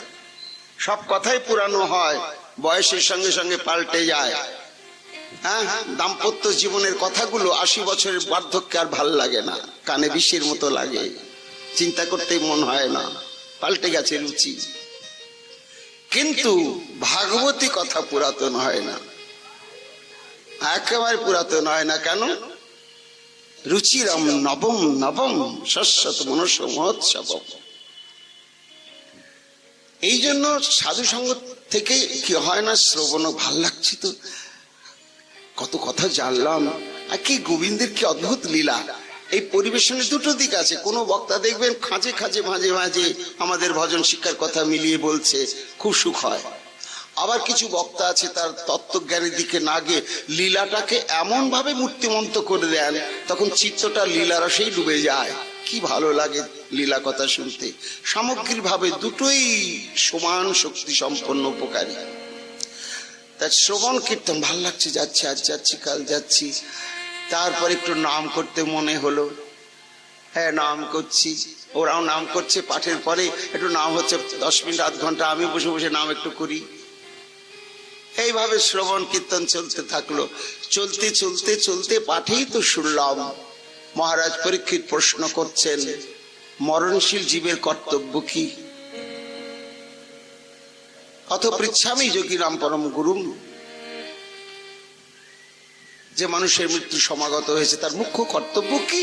আর যে মানুষ এখন অনেকদিন বাঁচবে তার মুখ্য কর্তব্য কি? বলে দুজনের কর্তব্য একই। কি কর্তব্য? তস্মাৎ ভারত ভগবান হরি ঈশ্বর শ্রোতব্য কীর্তিতব্যশ্চ স্মর্তব্যচ্ছেদা ভয়ম। এই দেহ ধারণের মূল উদ্দেশ্য পরীক্ষিত হরি, ভগবান এবং ঈশ্বর তত্ত্ব যিনি, তিনটা বিশেষণ দিলেন। কে তিনি? একমাত্র আমার শ্রী গোবিন্দতেই এই তিনটি বিশেষণ প্রযোজ্য, আর কারো ক্ষেত্রে না। নারায়ণের ক্ষেত্রেও নয়, গোবিন্দের ক্ষেত্রে। কেন? নারায়ণও পারেন না প্রেম দিয়ে মন হরণ করতে, আমার গোবিন্দই একমাত্র পারেন। তাই তিনি হরি, তিনি ভগবান এবং তিনি ঈশ্বর। তো তারই লীলা কথা শ্রবণ কীর্তন এবং স্মরণের জন্যই মানব দেহ প্রাপ্তি। সাধু সঙ্গ করতে করতে সাধুদের মুখে এসব কথা কানে বারবার শুনতে লাগলাম। তাহলে তো একটু নাম করতে দোষটা কি? একটু শুনি না কেন? এই শুনছি শুনছি, নাম করছে করছি করছি, করতে করতে করতে করতে তারপরে জানলাম, ও শুধু শুনলে হয় না, শুধু নাম করলে হয় না, গুরু পদাশ্রিত হয়ে যদি করা যায় তবেই ফল প্রদান করে। ক্রমে এগুলো আসছে। গুরু কাকে বলে? কেন গুরু করব? গুরু কি তত্ত্ব? ভগবান আর আমি, তার ভজনের পদ নাম। আবার গুরুর দরকারটা কি? আমি তো করব নাম, আর ভগবান আমার কাছে দেখা দেবেন, ধরা দেবেন। আবার মাঝখানে গুরুটাকে। তারপরে যদি ভগবানকে বলি সর্বশক্তিমান, তিনি যদি একেবারে সর্বশক্তিমান পরতত্ত্ব হন, আবার গুরুদেবের দরকারটা কি? কার ধারেন না কেউ নেই, আবার গুরু একটা দরকার। মহাজন বলছেন, হ্যাঁ, বৈদিক যুগ থেকে আরম্ভ করে সর্বধর্মেরই এই একটি অপরিহার্য তত্ত্ব অঙ্গ, সেটি গুরু। ভগবানের চাইতেও তার শক্তিটা অনেক বড়। কেন বড়? যে একটা বিজ্ঞান ভিত্তিক দৃষ্টান্ত দিই না, ছোটবেলায় পড়াশোনা করতাম তখন ওই সূর্যের 7 রং দেখানোর জন্য মাস্টারমশাই একটা আধো ভাঙ্গা ডিমের মতো কাঁচ দেখাতেন। তার মধ্য দিয়ে রোদ পড়লে ওই 7টা রং দেখা যায়। আবার সেই কাঁচটার বৈশিষ্ট্য কি না, রোদের মধ্যে ধরে থাকলে তলায় যদি কাগজ রেখেছি ছোটবেলায়, ফুলশোলা বা এমনি পাটশোলা রেখেছি, আস্তে কালো হতে হতে ধোঁয়া বেরোতে বেরোতে ধুপ করে আগুন জ্বলে গেল। তত্ত্বটা কি? বলে ওই সূর্যের তাপ। সূর্য যতই খরা হোক, চিন্তা করুন, কোনোদিনই দেখবেন না যে সূর্যের তাপে খড়ের গাদাতে আগুন লেগেছে। কি পেট্রোলের টিন খুলে রাখুন, আগুন ধরে গেছে? কোনোদিনই ধরবে না। কিন্তু ওই সূর্যের তেজ, ওই সূর্যের কিরণ ওই কাঁচটার মধ্যে যখন কেন্দ্রীভূত হয়ে বেরোচ্ছে, তখন কত বড় শক্তি, দপ করে আগুন জ্বলে পুড়িয়ে দিয়ে ছাই করে দিল। গৌর হরি বল। সূর্য পারল না, সূর্যই কিন্তু সমস্ত শক্তির উৎস, কিন্তু সে পারল না, পারে না আগুন জ্বালাতে। ওই কাঁচটা পারে, যে কাঁচটাই হচ্ছে গুরু তত্ত্ব। ভগবানের যে দাহিকা শক্তি, কি দহন করবেন আমার শুভাশুভ যত কর্ম, সমস্তকে ধ্বংস করে দিয়ে শুদ্ধ প্রেম ভক্তি উৎপন্ন করবেন, এটা উনি পারেন না। তাই আর একটা তত্ত্ব, তার মধ্যে তার সর্বশক্তিমত্তা এমন কেন্দ্রীভূত হয়ে মহাশক্তি সৃষ্টি করে, তখন সব ধ্বংস করে দেয়। দীপজ্ঞান যত দয়াত কুর্জাত পাপং স্বয়ং তত সাধিক স্মৃতি প্রত্যা সর্বতন্ত্র সুসম্মতা। এইটা সাধুসঙ্গ করতে করতে জানা গেল। তাই মহাপ্রভু বলেন রূপ, প্রথমে তাহলে সাধুসঙ্গ, সাধুসঙ্গ থেকে এলো শ্রবণ কীর্তন। এইবার শ্রবণ কীর্তন হতে হতে গুরু পদাশ্রয় হলো। গুরু লক্ষণ জানলাম, শিষ্যের লক্ষণ জানলাম, কি কি যোগ্যতা অর্জন করলে শিষ্য হওয়া যাবে, কোন কোন যোগ্যতা থাকলে গুরু হওয়া যাবে। আচ্ছা, সবই তো জানলাম, কিন্তু এমন গুরু পাবো কোথায়? বলি ওটাও তুমি খুঁজতে যেও না, আবার সাধুসঙ্গ করতেই থাকো। ওই সাধুসঙ্গ করতে করতে করতে করতেই একদিন তারাই তোমাকে বলে দেবে প্রকৃত শাস্ত্রের লক্ষণযুক্ত গুরুদেব কয়জন আছেন, কোথায় আছেন। কেমন গুরুর কাছে আশ্রয় নিলে তবেই আমরা রাধা দাস্য পেতে পারবো। ওই সাধু সঙ্গ করতে করতেই জানা যাবে। সাধুদের কৃপাতেই তখন তারা বলবে যান ওই প্রভুপাদের কাছে, কি ওই মহারাজের কাছে দীক্ষাটা নিয়ে নাও বাবা। তাহলে গুরু তত্ত্ব জানলাম সাধু সঙ্গ করে, আবার কোথায় গুরুদেব আছেন সেটা সন্ধানও জেনে গেলাম। ধৈর্য ধরে সাধু সঙ্গ করতে হবে, পাগলের মতো হলে হবে না। তারপরে হলো কি, ভজন ক্রিয়া আরম্ভ হলো। সাধু সঙ্গ হইতে হয় শ্রবণ ও কীর্তন, মানে ভজন ক্রিয়া। গুরুদেব দীক্ষা প্রদান করলেন, করেই বলেন এই দেখো বীজটা তো বুনলাম, বাকি কাজ তোমার। জল ছেঁচা, বেড়া দেয়া, আগাছা পরগাছা হলে ছেটে ফেলা, এগুলো দায়িত্ব কিন্তু তোমার। কি জল সিঞ্চন করবো? বলে শ্রবণ কীর্তন জল। সাধন ভক্তি হয় সাধমান অর্থ নিবর্তন। এইবার ভজন ক্রিয়া শুরু হলো। শাস্ত্র বলছে এইভাবে যখন সাধু সঙ্গের দ্বারা আমাদের ভজন ক্রিয়া হয়, শুরু হয়, শ্রবণ কীর্তন শুরু হলো, এই প্রাথমিক অবস্থা থাকে অনিষ্ঠিতা। কর্তব্য জ্ঞান থাকে, কিন্তু অভ্রান্ত সত্য জ্ঞানটা থাকে না। সংসারের দায়িত্বটাকে কম করা যাবে না। আজকে একটু জব কম হয়, কালকে বেশি করে করে নেব, কিন্তু সংসারের কাজ আজ একটু কম থাকুক, কালকে করে নেব, ভজনটা বেশি করব, এটা মানতে চায় না মন। অনিষ্ঠিতা ভজন ক্রিয়া বলে। মহাপ্রভু বলছেন রূপ, তাহলে সাধু সঙ্গ থেকে ভজন ক্রিয়া আরম্ভ হলো, শ্রবণ কীর্তনাদি হচ্ছে, কিন্তু প্রাথমিক অবস্থায় এই ভজনটা অনিষ্ঠিতা থাকে, নিষ্ঠা প্রাপ্ত হয় না। আর যখন অনিষ্ঠিতা ভজন দীক্ষা নেওয়ার পরে কতগুলো স্তর আসে আমাদের জীবনে, তার সূক্ষ্ম বিচার করেছেন বিশ্বনাথ চক্রবর্তীপাদ। সে বিচার কি, প্রাথমিক অবস্থার ওই অনিষ্ঠিতা ভজন ক্রিয়ার প্রাথমিক একটা স্তরের নাম হচ্ছে উৎসাহময়ী। অনেকদিন থেকে সাধু সঙ্গ করতে করতে করতে করতে দীক্ষা নিয়ে ফেললাম, বেশ গলায় মালা পরেছি, তিলক পরেছি, তদনুযায়ী বৈষ্ণবের পোশাক পরেছি, খুব আনন্দ লাগছে। এই এসো এসো এসো এসো, কবে দীক্ষা নিয়েছো? এতদিন তুমি আমাদের জাতি উঠেছো, বসো বসো, সবাই সমাদর করছে, কি ভালো লাগছে। এই প্রাথমিক অবস্থায় খুব জপ ধ্যান একটা বেশি বেশি করে করতে মন হয়। এটাকে বলে উৎসাহময়ী। উৎসাহময়ী এই একটা স্তর। সবার প্রশংসা পাওয়ার জন্য ভালো করে তিলক করছি, চকচকে করে, বেশি করে লিখছি, সবাই যেন দেখে, শাস্তে মন হয় বৈষ্ণবের শ্বাস ধরে। উৎসাহ, চরম উৎসাহ। কিন্তু এটা কিছুদিন, তারপরে মেড়মেড়ে হয়ে যায়। 6 মাস 9 মাস, কারো বছর। তারপরে আস্তে আস্তে চেনা জানা হয়ে গিয়েছে, গুরুদেবও পুরানো হয়ে গিয়েছে, 1 বছর 2 বছর দীক্ষা নেওয়া হয়ে গিয়েছে, গুরুদেব তখন পুরানো। তখন একটা স্তর আসে, সেই স্তরের নাম হচ্ছে ঘন তরলা, স্পিড এবং পজ।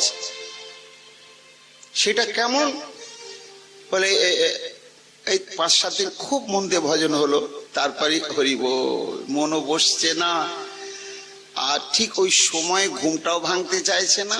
একটু থাক, এক জন্মে কি হয় গো, আস্তে আস্তে হবে, আজকে একটু থাক। 2 দিন জপই হলো না। এইভাবে কিছুদিন যাবেই না, না এটা তো ঠিক হচ্ছে না, আবার তখন আরম্ভ হয়ে যাচ্ছে। আরম্ভ হয় আবার ঢিলা পড়ে, আরম্ভ হয় ঢিলা পড়ে, প্রত্যেকেরই হবে। এটা অনিশ্চিত ভজন ক্রিয়ার অবস্থা।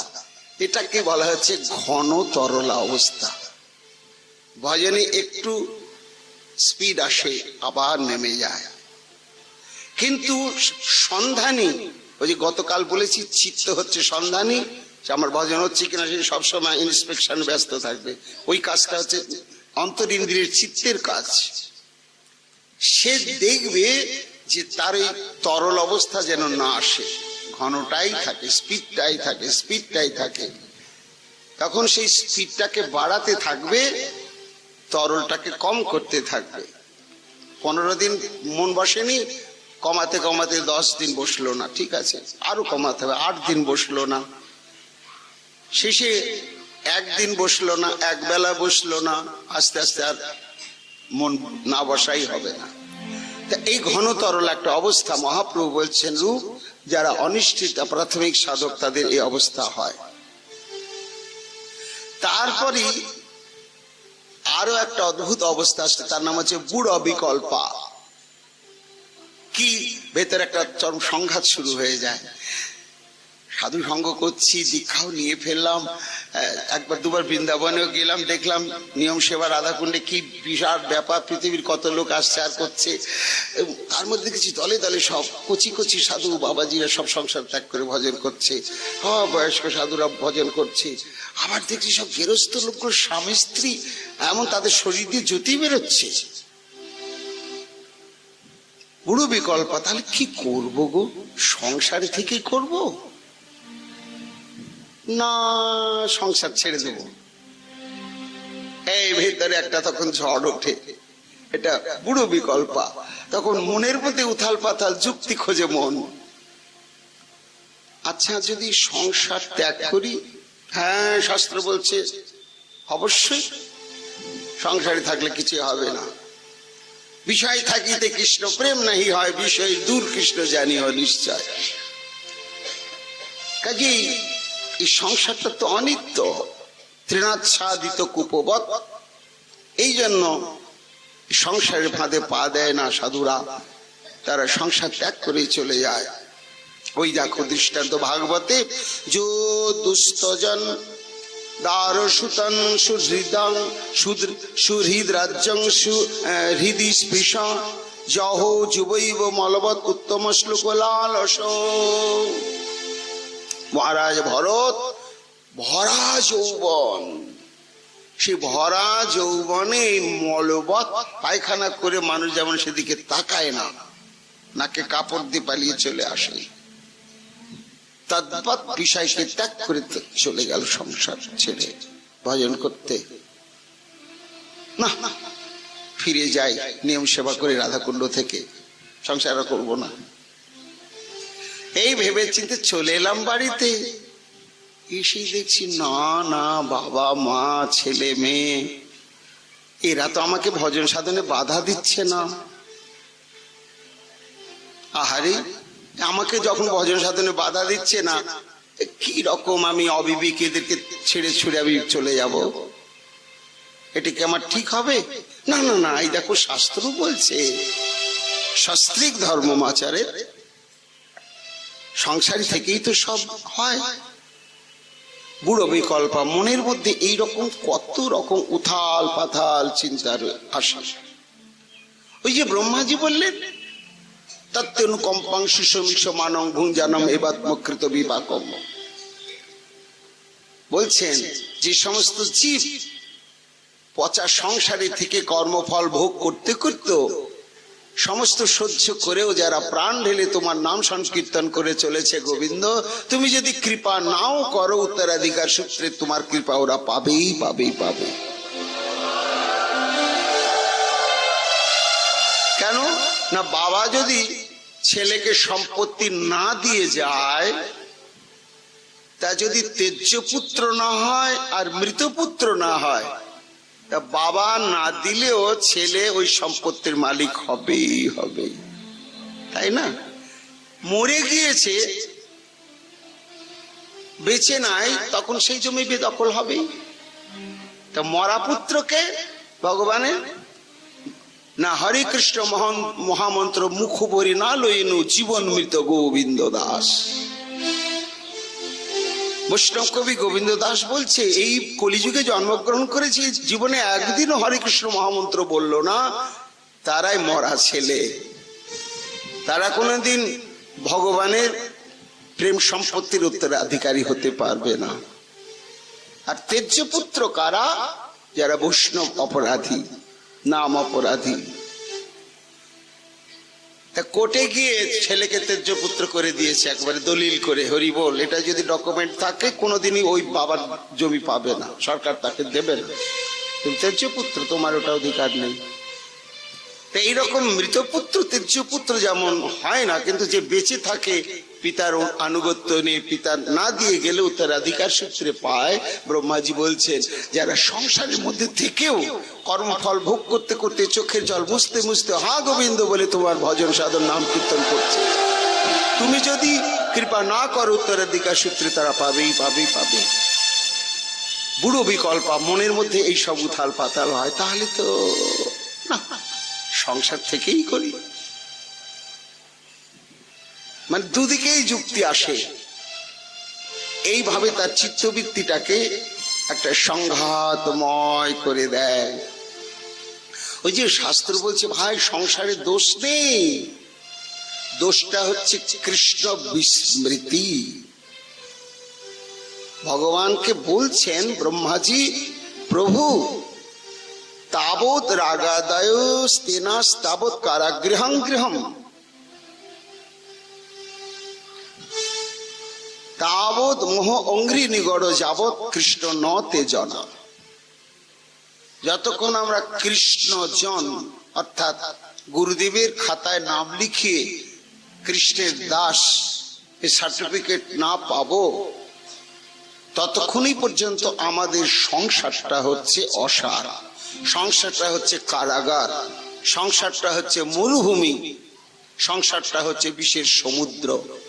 কিন্তু যারা সংসারের মধ্যে থেকেও সদ্গুরু পদাশ্রিত হয়, অর্চন বন্দন শ্রবণ কীর্তন সাধু সঙ্গ সমস্ত কিছু করেই চলেছে, তাদের সংসারটা আর কারাগৃহ নয়, তখন সেটা তোমার প্রেম সাধনার পীঠস্থান, সেটা ভজন আশ্রম। বুড়ো বিকল্পা, তাহলে সংসার ত্যাগের দিকেও সে যুক্তি পায়, আবার সংসার থাকার পেছনে যুক্তি পায়, কি করব না করব ভাবতে থাকে। মহাপ্রভু বলছেন এরপরে একটা অবস্থা আসে, যাক সংসার ত্যাগ করব, কিন্তু সংসার তো ত্যাগ করব, মন থেকে তো সংসার যাবে না। কাম ক্রোধ লোভ মোহ মাৎসর্য মমত্ব বোধ, আমাদের অনেক তো সাধুকেই দেখি বৃন্দাবনে বাস করছে, ওই পঙ্গতে গিয়ে গিয়ে টাকা পয়সা কাপড় চুপড় যত পাচ্ছে, 2-3 বছর পর এক বিরাট বিরাট বস্তা বানিয়ে আবার ছেলে মেয়ে, দেখ সাধু এলে কত পাওয়া যায় দেখেছি, তাদের জন্য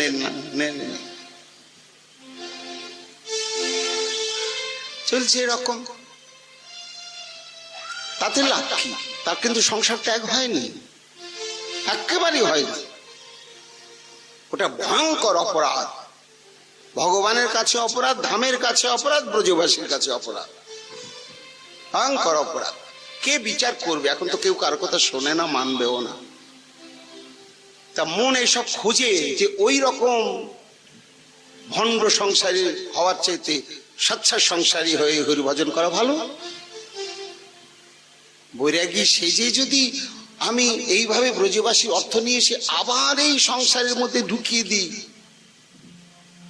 এই ভণ্ডামির চাইতে সংসারে ভালো। এই পুরো বিকল্পা এই সমস্ত মনের মধ্যে উত্থাল পাতাল হয়, তখন এসে না না সংসারই থাকি। এটা ডিটারমিন হওয়ার পরে তখন একটা স্তর আরম্ভ হয়, তার নাম হচ্ছে বিষয় সঙ্গরা। বিষয় সঙ্গরার সংজ্ঞাটা কি না, বুঝে যে জানে বিষয়ের মধ্যে সংসারের মধ্যে হয় না, শেষ নিষ্কিঞ্চন হতেই হবেই হবে। কিন্তু জোর করে তো হওয়া যাবে না। এই জন্য শাস্ত্র বলেছেন, যতক্ষণ পর্যন্ত তোমার কৃষ্ণ ভজন অনুভূতি প্রকৃষ্ট রূপে না আসে, ততক্ষণ তুমি সংসার ত্যাগ করিও না। চোরাবালির মতো আবার সংসার বাসনা তোমাকে আক্রমণ করবেই করবে। কাজে সংসারী থেকেই তুমি আস্তে আস্তে আস্তে আস্তে আগে একটা ইট হও, শুকাও, পুড়ে যাও। পোড়া ইট হয়ে যখন থাকবে, তখন একটা পোড়া ইট লাখ বছর জলের মধ্যে ডুবিয়ে থাকলে আর গলে যাবে না। কাঁচা ইটটা গলে যায়, তাই না? কাঁচা ইটটা জলের মধ্যে দিয়ে দিন, আস্তে আস্তে গলে টেলে হারিয়ে বল। কিন্তু পোড়া ইটটার হয় না। তা ভজন করো, সাধু সঙ্গ করো, নিরন্তর সাধু সঙ্গের বেড়া দাও, বৈরাগ্যের বেড়া দাও। অনেকক্ষণ করতে করতে পেকে যাবে। যখন পেকে যাবে তখন তোমার সংসার ছাড়লে কি না ছাড়লে কি, কাজেই থাকি। তা এই যে সংসারে থাকতে হচ্ছে, পাচ্ছি না, আর যতক্ষণ পর্যন্ত ভজন করতে করতে কর্মবন্ধন খণ্ডন না হবে, ততক্ষণ ওই কিলিয়ে কাঁঠাল পাকিয়ে সেটা ভগবত সেবায় লাগবে না। লাগবে নাকি? পাকাম খেতে মন হচ্ছে, ফাল্গুন মাসে কার্বাইড ঢেলে দিয়ে তাকে পাকিয়ে খেলাম, ভাল লাগবে? অপেক্ষা করতে হবে, কালের অপেক্ষা, পরিচর্যার অপেক্ষা। মুকুল হবে মাঘ মাসে, পাকবে গিয়ে জ্যৈষ্ঠ মাসে। তাহলে মাঘ, ফাল্গুন, চৈত্র, বৈশাখ, জ্যৈষ্ঠ, এই কয়েকটা মাসের জন্য আমাকে ধৈর্য ধরতে হবে।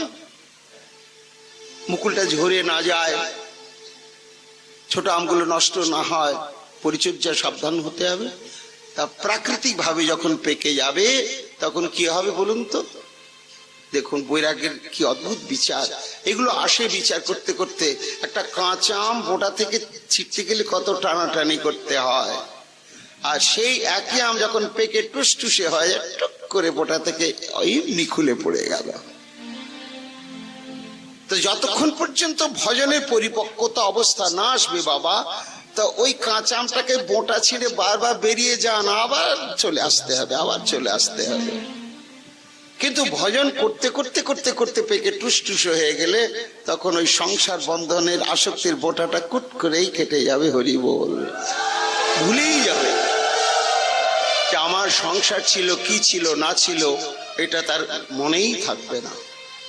সে তখন গোবিন্দের সংসারের পরিবারের জন হয়ে গিয়েছে। তো এই জন্য তখন সে বিষয় ভোগ করে ধিক্কার দিতে দিতে, দুঃখের সঙ্গে। সাধু দেখলে হাওয়া হাউ করে কাঁদে, পচা গৃহী ছোবের না আমাকে, আছি পড়ে থাকতেই হবে, মন থেকে এখনো বিষয়ের বন্ধন ত্যাগ করতে পারিনি। এই হাহাকারের সঙ্গে সে বিষয় ভোগ করতে করতে ভজন করে। মহাপ্রভু বলেন এই অবস্থাকে বলা হয় বিষয় সঙ্গরা। সঙ্গর শব্দ হচ্ছে যুদ্ধ। বিষয়ের সঙ্গে সে সংগ্রাম করতে থাকে, আর এমনি করে আত্মধিক্কার নিয়ে সে ভজন করতে থাকে। তারপরে এর পরবর্তী একটা অবস্থা আসে, তার নাম হচ্ছে নিয়ম ক্ষমা। নিয়ম অক্ষমা, নিয়ম ক্ষমা। শেষে তখন করে কিনা, না হচ্ছে না তো, এভাবে তো হবে না, এই সংসার তো আমাকে ছাড়বে না, আবার সংসার থেকে ছেড়েও তো গেলে হবে না, কারণ আমার মনের মধ্যে আসক্তি রয়েছে। তাহলে একটা নিয়ম করব। মনে মনে একটা নিয়ম করে নিলাম, এই করব, আজকে সারাদিন কাগজে লিখছি নিন্দা করব না, কারো নিন্দা করব না, করব না, করব না, কাগজটা পকেটে রেখেছি, দেখছি, দেখতে দেখতে 2 ঘন্টা দেখেছি, তারপর হরি বল। রাত্রে শোয়ার সময় মনে হলে ছি ছি ছি, বিকাল বেলায় তো কতজনা নিন্দা করে ফেললাম। প্রতিজ্ঞা করলাম, নিয়ম করলাম, পারলাম না। এই নিয়ম করতেই থাকে আর ভেঙে যেতেই থাকে। 3 লক্ষ নাম করবো করবো করবোই, ছাড়বই না।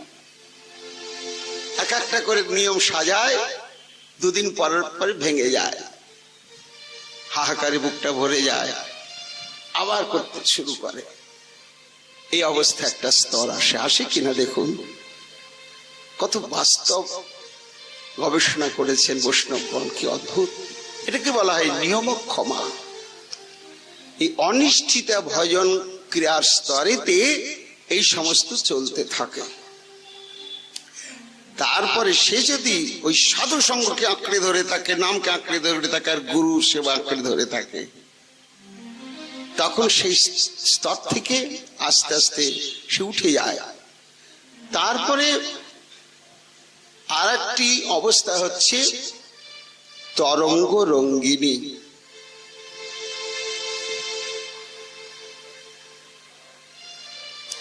তা বিষয় সঙ্গরা এবং নিয়মক্ষমার মধ্যে পার্থক্য হচ্ছে, বিষয়টা সে করে ধিক্কারের সঙ্গে, আর নিয়মক্ষমা হচ্ছে নিয়ম করে ভজন করবে, রক্ষা করতে পারে না, তার জন্য একটা ধিক্কার আসে। এরপরে পরবর্তী স্তর হচ্ছে গিয়ে তোমার তরঙ্গ রঙ্গিনী, একটা কঠিন স্তর। এই স্তর ওই অতগুলো স্তরকে অতিক্রম করে অনেকটা এগিয়ে এসেছে।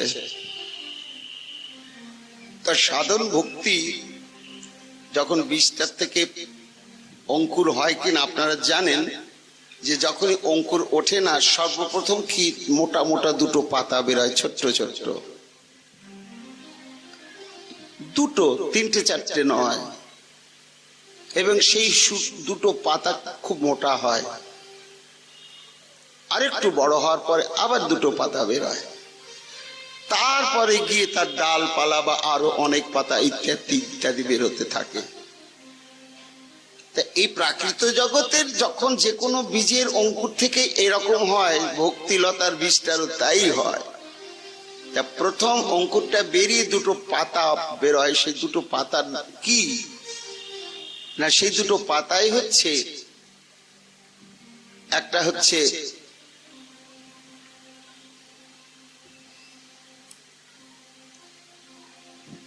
শুভদা, আর একটা হচ্ছে মনে হচ্ছে না। তার মানে কি, ভজন সাধন করতে গেলে একদিক থেকে কর্মফলের নাশ হয়, আর একদিক থেকে সুমঙ্গল সমাগত হতে থাকে।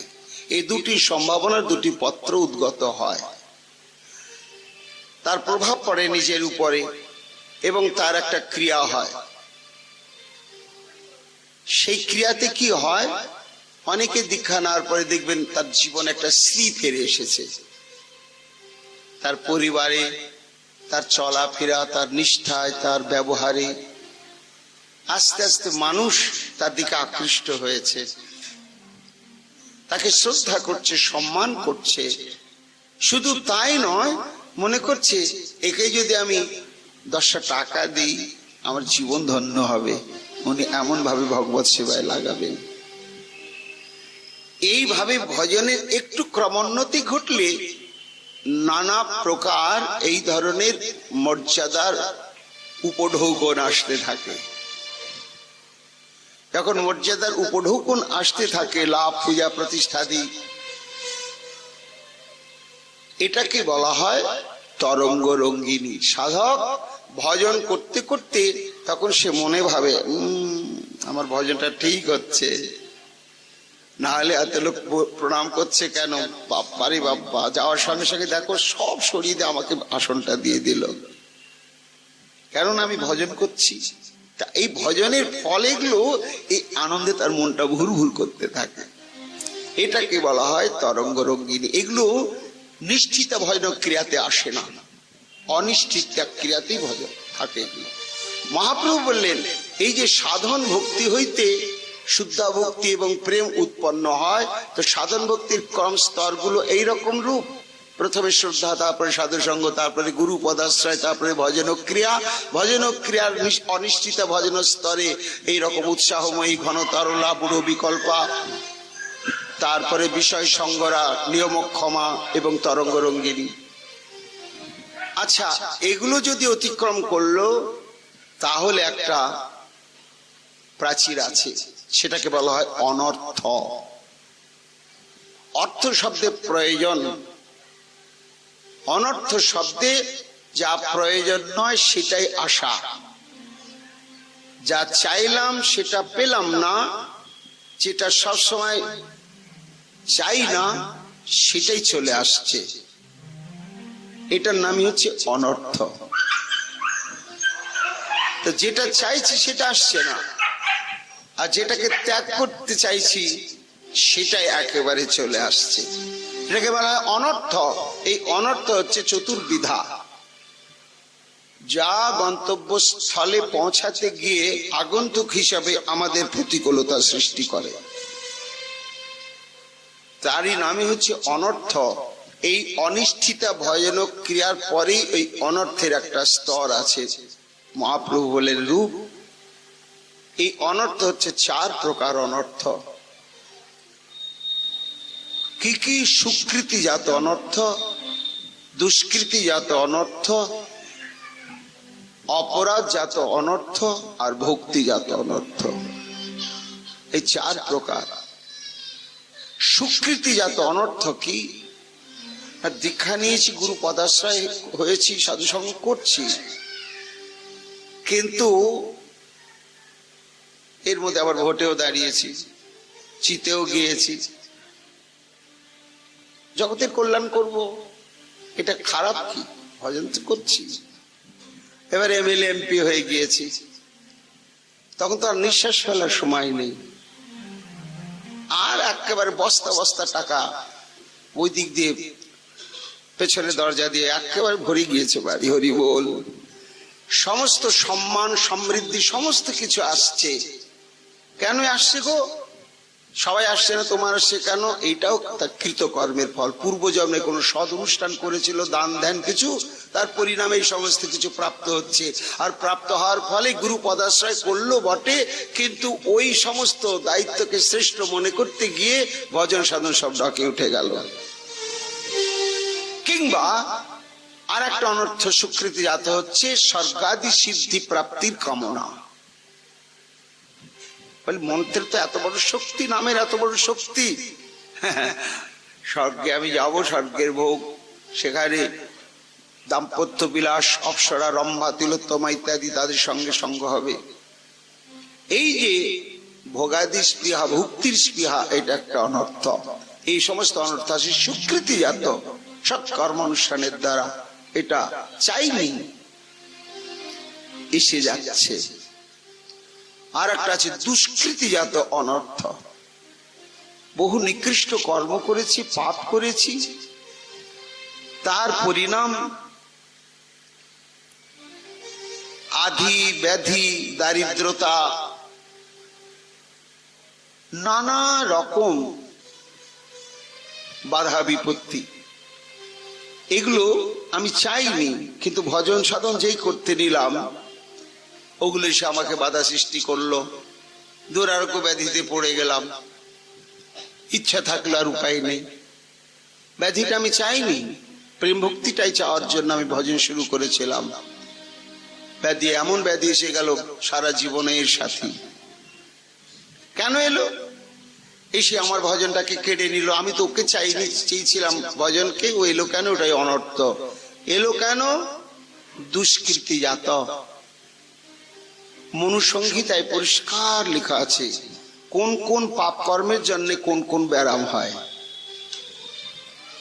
মনুসংহিতাতে যক্ষা, কলেরা, এই শ্বাসকষ্ট ইত্যাদি বহু বহু ব্যাধি কি কি পাপ থেকে হয় এগুলো পরিষ্কার লেখা আছে। সত্য মিথ্যা জানি না, গ্রন্থ যদি মহাজনকৃত হয় তাহলে মানতে হবে আমাদের। তাহলে এগুলো আমি করেছি, হ্যাঁ আবার করেছি বলে আসে না, ওটা আবার কখন আসবে ওটার সীমা আছে। কারো 40 বছর বয়স না হলে আসবে না, তার আগে দীক্ষা নিয়েছি 40 বছর পাওনাটা এসে হাজির হলো। কারো 5 বছরই আসার পাওনা আছে তাই এসে গেল, কেন এলো না? ওই সমস্ত দুষ্কৃতি কর্ম করেছি বলে তাই এলো, এসে আমার ভজনটাকে নষ্ট করে দিল। এই গেল 2 নম্বর। 3 নম্বর হচ্ছে আর একটা অনর্থ, হচ্ছে অপরাধজাত অনর্থ। অপরাধ পাপ নয়, বেদ বিগড়িত কর্মকে বলা হয় পাপ। আর যে কর্মের দ্বারা শ্রী ভগবান, শ্রী নাম এবং সাধু মহন্তগণ অসন্তুষ্ট হন, সেটাকে বলা হয় অপরাধ। এই অপরাধ 3 প্রকার: নাম অপরাধ, সেবা অপরাধ এবং বৈষ্ণব অপরাধ। নাম অপরাধ 10 প্রকার: সাধুর নিন্দা, গুরুদেবের অবজ্ঞা, শ্রুতি শাস্ত্রের নিন্দা, নামের অর্থবাদ কল্পনা, নামের স্তুতিবাদ কল্পনা। সেটা কেমন? বলে দূর, এক কৃষ্ণ নাম যত পাপ করে, পাপীর সাধ্য কি তত পাপ করে। মূর্খ মানুষকে বোঝানোর জন্য সব বলেছে রে ভাই, বেকার হয় না। এত পাপ করলে একবার কৃষ্ণ বললে হয়ে গেল? কখনো নয়, যতক্ষণ পর্যন্ত সৎ প্রায়শ্চিত্ত না করবে হবে না। তাই নামকে আমি গৌণ করে ফেললাম। এটা বাড়ি বাড়ি বলেছে লোক, এটাকে স্তুতিবাদের মধ্যে বলা হলো। বলে লোক বাড়ি বাড়ি বলেছে মানুষকে ভয় দেখিয়ে নামে আনবার জন্য। আবার অর্থবাদ বলে যা যা শুধু নাম করলেই হবে, প্রাণায়াম করো, তুমি যদি সদাচার না মানো, তুমি যদি এই না মানো, এই নামও নাম করা বেকার। অর্থাৎ নামের ফল নেই, আনুষঙ্গিক কর্ম যদি তার সঙ্গে যুক্ত না হয় নাম ফল প্রদান করতে পারে না। অর্থান্তর কল্পনা করা এগুলো অপরাধ। বলে নাম স্বয়ং স্বতন্ত্র, শাস্ত্রে একেবারে লক্ষ লক্ষ প্রমাণ আছে, কিছুরই দরকার হয় না। সদাচার নয়, কোনো কিছুই না। নাম এমন স্বয়ং সর্বশক্তিমান একটি ভজন, যা স্বতন্ত্র, কোনো সাহচর্য অপেক্ষা রাখে না। তারপরে নাম বলে অপরাধ। যদি একবার কৃষ্ণ বলে পাপ হরণ হয়, পাপীর সাধ্য নয়, তাহলে কৃষ্ণ বলবো, পাপও করবো। আজকে পাপ করে ফেললাম, শোয়ার আগে খালি কৃষ্ণ কৃষ্ণ বললাম, হয়ে গেল। আবার কাল সারাদিন পাপ করবো, আবার কৃষ্ণ কৃষ্ণ বলবো। এই যে নামের বলে পাপ চিন্তন, পাপকরণ, এটা নামের কাছে অপরাধ। বলে তোমার পাপ কৃষ্ণের নাম উচ্চারণের সঙ্গে চলে গেল, কিন্তু ফের তুমি যদি আবার পাপ করে কৃষ্ণ নাম দিয়ে সেটা খণ্ডন করতে যাও, নাম কিন্তু আর খণ্ডন করে দেবে না, একেবারেই দেবে না, বড় উল্টো ফল দেবে তোমার। কেন না, তুমি তো নামকেই মর্যাদা দিলে না, একেবারেই দিলে না। অশ্রদ্ধ ব্যক্তিকে নাম উপদেশ, নামের মহিমাদি শ্রবণ করার পরেও আমরা নাম সাধনকে গৌণ করে রেখে দিই, এটা ভয়ঙ্কর অপরাধ। আজ একটু নাম করলাম করলাম, না করলাম না করলাম, কাল একটু বেশি করলাম, 5 দিন করলামই না। কিন্তু খাওয়া দাওয়ার দিক দিয়ে হরিবল, এক বেলা খাবার কম হলে কি ব্যবহার, তো বাজার ঠিকই করেছি, এরকম করলে কেন? তা এই যে নামের মহিমা জানা সত্ত্বেও নামকে গৌণ করে তার প্রতি অবহেলা করে, এগুলো সমস্ত অপরাধ। তারপরে 32 প্রকার সেবা অপরাধ আছে, সেগুলো এই সাধু সঙ্গ করে করে আমাদের জানতে হয়। শাস্ত্র বলছে জানে আরোহণ পূর্বক ভগবত গৃহে গমন, পাদুকা সহ গমন, উৎসবাদি না করা। কেমন কিছু আমাদের বৈষ্ণব পর্ব হয় সম্মিলিত, না হয় ব্যক্তিগত প্রচেষ্টায় ক্ষুদ্র সংস্করণ বা বৃহত্তর সংস্করণ, যার যেমন সামর্থ্য অবশ্যই কর্তব্য। আমি পারলাম না, কোথায় হচ্ছে সেখানে যোগদান কর্তব্য। আমি যদি নাও পারি, কোথাও হচ্ছে সেখানে যোগদান করলে সেই ফলটা পাওয়া যাবে। এই সমস্ত সেবা অপরাধের মধ্যে পড়ে। উচ্ছিষ্ট অবস্থায় ভগবত বন্দন, অশৌচ অবস্থায় ভগবত বন্দনাদি, এক হস্তে প্রণাম। এক হাতে প্রণাম তো দূরের কথা, আজকাল তো চোখ টিপে আর কোন ঠাকুর কাছে কি আর নিয়ম নাই, দেখেছি এমনি করে দিল। কি ভয়ঙ্কর অপরাধ! কত আমরা নিজেকে মানে একেবারে দূরে নিয়ে চলে যাচ্ছি, কত ক্ষুদ্র সংস্করণ পেতে চাইছে। আর চোখ টিপে কি হয় ভাই? ডাক্তারের কাছে কি ঘন্টার পর ঘন্টা বসে থাকতে পারো, দাঁড়িয়ে থাকতে পারো, সেখানে বিরক্ত বোধ করো না? আর ঠাকুরকে একটু দণ্ডবত হয়ে পঞ্চাঙ্গ প্রণাম করতে তোমার গাটা জ্বালা করে। কিন্তু কলির প্রভাব, তাই সমস্ত উচ্ছিষ্ট অবস্থায়, অশৌচ অবস্থায় দেবতাকে পৃষ্ঠ প্রদর্শন করতে নেই। মন্দির থেকে বেরোচ্ছেন, যে মন্দিরের দরজাটা সামনাসামনি, তাকে বেরোতে গেলে পিঠ দেখা যাবে, তো এই জন্য একটু সাইড হয়ে পার্শ্ব হয়ে বেরিয়ে আসতে হয়, যাতে আমার পিঠটা ঠাকুর না দেখতে পান। তা পিঠ আমার পশ্চাৎদেশ ঠাকুরকে দর্শন করাতে নেই। তারপরে হচ্ছে দেবতার অজ্ঞে পাদ প্রসারণ, ততজ্ঞের কোটিবন্ধন, ততজ্ঞের শয়ন ভোজন, মিথ্যা ভাষণ। মন্দিরের সামনেই গালাগাল করছে নিজেদের মধ্যে, এত কাণ্ড কেন, কখন করবি, এই করবি, গালাগাল আরম্ভ করে দিলাম। আমরা তো এগুলো ভাবি না, হামেশাই করি। ওই জন্য একটা মহাজন কেউ যেন বলেছেন না, যে কলিযুগে বহু লোক ভজনও করিবে আর নাচিতে গাইতে তারা নরকেতে যাবে। এই সেই করছি, কিন্তু এই সমস্ত অপরাধ বিচার বোধকে দূরে রেখে করছি, বিগ্রহ সেবা করছি, কিন্তু তার সামনে একজনকে গালাগাল করছি, রেগে জোরে কথা বলছি। তিনি সাক্ষাৎ আছেন ওখানে, তার সামনে জোরে কথা বলতে নেই, তার বাস্তব উপস্থিতিটা অন্তরাত্মাতে অনুভব করতে হবে। তো উচ্চ ভাষণ, পরস্পর কথন, রোদন, অনুগ্রহ করা, ক্রূর ভাষণ, লোম বস্ত্র পরে কখনো ঠাকুর সেবা অর্চনাদি হবে না। এটা আমাদের জেনে রাখা দরকার। কেন না, শাস্ত্র বলছে লোম বস্ত্র অশুদ্ধ হয় না। এটা যেমন ঠিক, লোম বস্ত্র পরে শৌচে গেলে স্নান না করলেও অসুবিধা নেই, কিন্তু সুতি বস্ত্র পরে গেলে সেটা কাচতেই হবে, আর নিজেকেও অন্তত কোমর পর্যন্ত ধুতেই হবে। কিন্তু তাই বলে লোম বস্ত্র পরে ঠাকুরের সেবা পরিচর্যা, রান্না বাড়া এই সমস্ত কিন্তু হবে না, একেবারেই হবে না। লোম বস্ত্রটি শুদ্ধ হচ্ছে একমাত্র শৌচের ক্ষেত্রে, ওইখানেই শেষ। যে এটা শুদ্ধ কাপড় পরে রান্না করছি, অর্চন করছি, পরিক্রমা করছি, চলবে না, এটা সেবা অপরাধের মধ্যে পড়ে। শক্তি থাকতে গৌণ উপচারে, আমাকে একজন ভক্ত বলছে, বাবা কি করব, ঠাকুরকে একটু চোখের জলে নিবেদন করলাম। কেন, কি হলো? কি করব, বাতাস আনতে পারিনি। চাকরি করে, স্কুল মাস্টার, 35,000 টাকা বেতন পায়। ঠাকুরের জন্য বাদশা কেনার সময় হয় না, পয়সা জোটে না, চোখের জল দিয়ে করছেন তিনি। সেবা অপরাধ।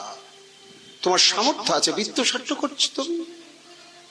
ছেলেদের জন্য হাজার হাজার টাকা, ছেলে মেয়ের মুখে হাসি ফুটানোর জন্য, হ্যাঁ, তাদের প্রয়োজন নাই, একেবারে 10,000 টাকার মোবাইল হাতে দিয়েছে, হ্যাঁ ছেলে খেল খেল, আনন্দে খেল। আর ঠাকুরের বেলায় গিয়ে তখন কোন রকমের সারা। ভয়ঙ্কর সেবা অপরাধ, এগুলো আমাদের বিচার করার দরকার। তারপরে অনিবেদিত বস্তু ভোজন করা, ঠাকুরকে না দিয়ে কোন জিনিস খেতে নেই। যারা কৃষ্ণ ভজন করছেন, সাধারণ কথা বাদ, তা সব সময় তো সেখানে দেয়ারও পরিবেশ থাকে না। আমরা দৃষ্টান্ত দেখেছি চৈতন্য চরিতামৃতে ঝুড়ি ঠাকুর কালিদাসের উপাখ্যানে, যে কালিদাস যখন আম নিয়ে এসে ঝুড়ি ঠাকুরকে দিয়ে গেলে মানুষে নিবেদন করলেন, করে প্রাপ্ত হলেন। করতে হবে, মানুষে করলো, মনে মনে একটু বলো ঠাকুর তুমি ভোজন করো, একটু ধরে একটু তার উদ্দেশ্যে ভোজন করো, তারপরে আমি পাবো। আর যেখানে তুলসী পাতা পাত্র ইত্যাদি নিবেদন করার মতো থাকবে সেখানে তো অবশ্যই কর্তব্য, কিন্তু আপৎকালে। এই জন্য কোনো জিনিস তাকে একটু না দিয়ে কখনো গ্রহণ করা যাবে না। মহাপ্রভু সমস্ত বলছেন কার জন্য? যিনি ভজন সাধন করবেন তার জন্য। তারপরে হচ্ছে তদগ্রে অন্য ব্যক্তিকে অভিবাদন, বিগ্রহের সামনে গুরুদেবকেও প্রণাম করতে নেই, সরাসরি আড়াল গিয়ে তবে করতে হয়। কাউকে প্রণাম বন্দনাদি করতে হয় না, সাক্ষাৎ তো তিনিই রয়েছেন। এবার তিনি তো দৃষ্টি দিয়ে রয়েছেন, তিনি ইড্ড জগৎ প্রণম্য, তার সামনে আর কাউকে প্রণাম করা যাবে না, অন্য স্থানে করতে হবে। তারপরে হচ্ছে তত্তৎকালোচিত ফলাদি অর্পণ করা। আমরা সংসারী মানুষ, এগুলো আমাদের জেনে রাখা দরকার। যে সমস্ত ফল তরি তরকারি বা যা কিছু ভোগে লাগার মতো আছে কালোচিত, সেগুলো অবশ্যই লাগাতে হবে। আম পাকার সময় হয়ে গেল, আম উঠেছে, ঠাকুরকে আম দিতেই হবে আনুষ্ঠানিক ভাবে, লিচু দিতেই হবে, তবে আমি ভোজন করব। আমি খাবো, তুমি খাবে না ঠাকুর? এই দেখো লিচু আরম্ভ হয়ে গিয়েছে, একদিন দুদিন 5 দিন লিচু ভোগ লাগালাম, আম ভোগ লাগালাম, কাঁঠাল ভোগ লাগালাম। সিজনাল, মানে যে যে ঋতুতে যে যে বস্তু যা ওঠে, যেমন যখন যে সবজি উঠে তাই ঠাকুরকে নিবেদন করতে হবে, না করলে এটা সেবা অপরাধের মধ্যে গণিত হচ্ছে। তেমনি সেবা অপরাধের মধ্যে একটা আমাদের জানবার বিষয়, বিশিষ্ট গুরুদেবের কাছে নীরব নিথর হয়ে বসে থাকতে নেই। ঘন্টার পর ঘন্টা বসেই আছে না, হয় তুমি কোন সেবা কাজে থাকো, না হলে তুমি প্রসঙ্গ রূপা সেবা করো, যে গুরুদেব এই সময় নাম শোনালে তিনি শুনবেন, বসে বসে একটু মিষ্টি সুরে নাম গাইছি। অথবা হয় শাস্ত্র সংক্রান্ত, না হয় ভজন সংক্রান্ত, না হয় লীলা সংক্রান্ত বিনীতভাবে প্রশ্ন করা। এইভাবে গুরুর সান্নিধ্যে আমাদের থাকতে হবে। হয় সেবা নিই এবং সেবা পরিচর্যা, না হয় প্রসঙ্গ রূপ, আমরা এগুলো আলোচনা করেছি বিস্তৃতভাবে, আর না হয় প্রশ্ন নিই। অপ্রয়োজনে গিয়ে চুপচাপ ঘন্টার পর ঘন্টা বসে থাকতেন, এটা ভয়ঙ্কর অপরাধ। কেন? গুরু সবসময় একটা ভাবের স্রোতে ভেসে আসেন, তিনি তো করুণাময়, শিষ্যকে অনুগ্রহ করবার জন্য তিনি তৎপর, কিন্তু অপ্রয়োজনে বসেই আছি তার কাছে গিয়ে, এটা অপরাধ, সেবা অপরাধের মধ্যে গণিত। তদাগ্রে নিজের প্রশংসা করা, গুরুদেবের কাছে নিজের প্রশংসা করা, কোনো কাজের জন্য, ভজনের জন্য, এই জন্য আর জন্য, বাবা যা পাঠ করলাম, ও লোকে সব ধন্য ধন্য বলছে, যা কীর্তন করলাম বাবা ধন্য ধন্য করছে সব। আত্মশ্লাঘা করা গুরুদেবের সামনে সেবা অপরাধ। এরপরে মহাপ্রভু বলেন বৈষ্ণব অপরাধ, সাধুর কাছে অপরাধ 6 প্রকার বৈষ্ণব অপরাধ। সাধুকে প্রহার করা, নিন্দা করা, এক সাধুর বিরুদ্ধে আর এক সাধুর পক্ষ অবলম্বন করা, সম্মান না দেখানো, মনে মনে হিংসা পোষণ করা এবং সাধুকে ভৎসনাদি করা, এই 6 প্রকার অপরাধ করতে নেই বলে সাধু অসাধুর বিচার করব কি করে, সেগুলো আমরা আলোচনা করেছি। চুলচিরা বিচার করেছেন মহাপ্রভু, কে বৈষ্ণব কে বৈষ্ণব নয়, কে সাধু অসাধু, আর শেষ সিদ্ধান্ত হচ্ছে আমি ছাড়া জগতে সবাই সাধু। সব থেকে এই বিচারে দাঁড়ানো সব থেকে ভালো। এই জন্য কারো নিন্দা নয়, কাউকে প্রহার নয়, কাউকে ভৎসন নয়, কারো প্রতি মাৎসর্য প্রকাশ নয়, কারো পক্ষ অবলম্বন করে কারোর সঙ্গে শত্রুতা নয়, একেবারে নিরপেক্ষ। এইভাবে বৈষ্ণব অপরাধ, এই সমস্ত অপরাধ যদি থাকে, ভজন করলেও অগ্রসর হওয়া যায় না। মহাপ্রভু বললেন এই অনিষ্ঠিতা ভজন ক্রিয়ার পরে 4 প্রকার অনর্থকে অতিক্রম করতে হবে। কি করে অতিক্রম হবে? সেবা অপরাধ দূর হয় স্তব বন্দনা ইত্যাদি পাঠের দ্বারা। নাম অপরাধ দূর হয়, ওই সমস্ত দিকে ধ্যান রেখে প্রচুর নাম সাধন করলে নাম অপরাধ দূর হয়। আর বৈষ্ণব অপরাধ সবসময় ভীত শঙ্কিত অবস্থায় থাকতে হবে, কখন কার কাছে অপরাধ হলো, হয়ে গেলে সঙ্গে সঙ্গে তার সরাসরি তার কাছে গিয়ে চরণে পড়ে তাকে তুষ্ট করে ক্ষমা প্রার্থনা করা। এইভাবে 4 প্রকার অনর্থের নিবৃত্তি ঘটাতে হবে। আবার এই নিবৃত্তির আবার কয়েক রকম নিবৃত্তির আবার স্তর আছে। একদেশবর্তিনী, বহুদেশবর্তিনী, প্রায়িকী, আর পূর্ণা, আর আত্যন্তকী। 5টা। একদেশবর্তিনী সামনে এইসব বারবার আলোচনা করতে হয়, তো করতে করতে সাবধানে ভজন করতে করতে 16 আনার মধ্যে 1 আনা গেল, এটা একদেশবর্তিনী। তারপরেও সাবধান হয়ে ভজন করছি, বিচার করছি। এই জন্য একটু 1-2জন সঙ্গী হলে, অন্তরঙ্গ সঙ্গী হলে ভালো হয়, ভজনের অগ্রগতি ঘটে। একেবারে 16 আনার মধ্যে 6 আনা গেছে, বহুদেশবর্তিনী, অনেকটা গিয়েছে। আবার ভজন করতে করতে করতে করতে 16 আনার মধ্যে 14 আনা গিয়েছে, বলে প্রায় চলে গিয়েছে। এটা প্রায় কি বলা হয়? একদেশবর্তিনী, বহুদেশবর্তিনী, প্রায় কি, প্রায় গিয়েছে, একটু আছে এখনো। এইবার 16 আনার মধ্যে 16 আনাটাই চলে গেল, এটা পূর্ণা। সব শেষ। আমি আপনি বলবো এখানে শেষ, বলে না, 16 আনা গেছে ভাই, আবার আসতে পারে। আশাটা বন্ধ করা যাবে না, তার জন্য আরো ভজন করতে হবে। তারপরেও একটি নিবৃত্তি স্তর হচ্ছে আত্যন্তকী। এই আত্যন্তকী স্তরে যখন সাধক ওঠে, তখন এই অনর্থগুলো তাকে আর স্পর্শ করতে পারে না, একেবারে নিবৃত্তি ঘটে যায়।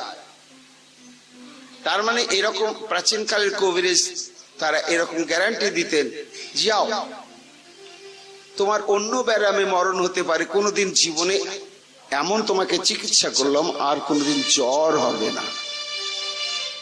তুমি যতই জ্বর হওয়ার কাণ্ড করো, জ্বর তোমাকে ছুতেই পারবে না। এটাকে বলা হয় আত্যন্তকে নিবৃত্তি।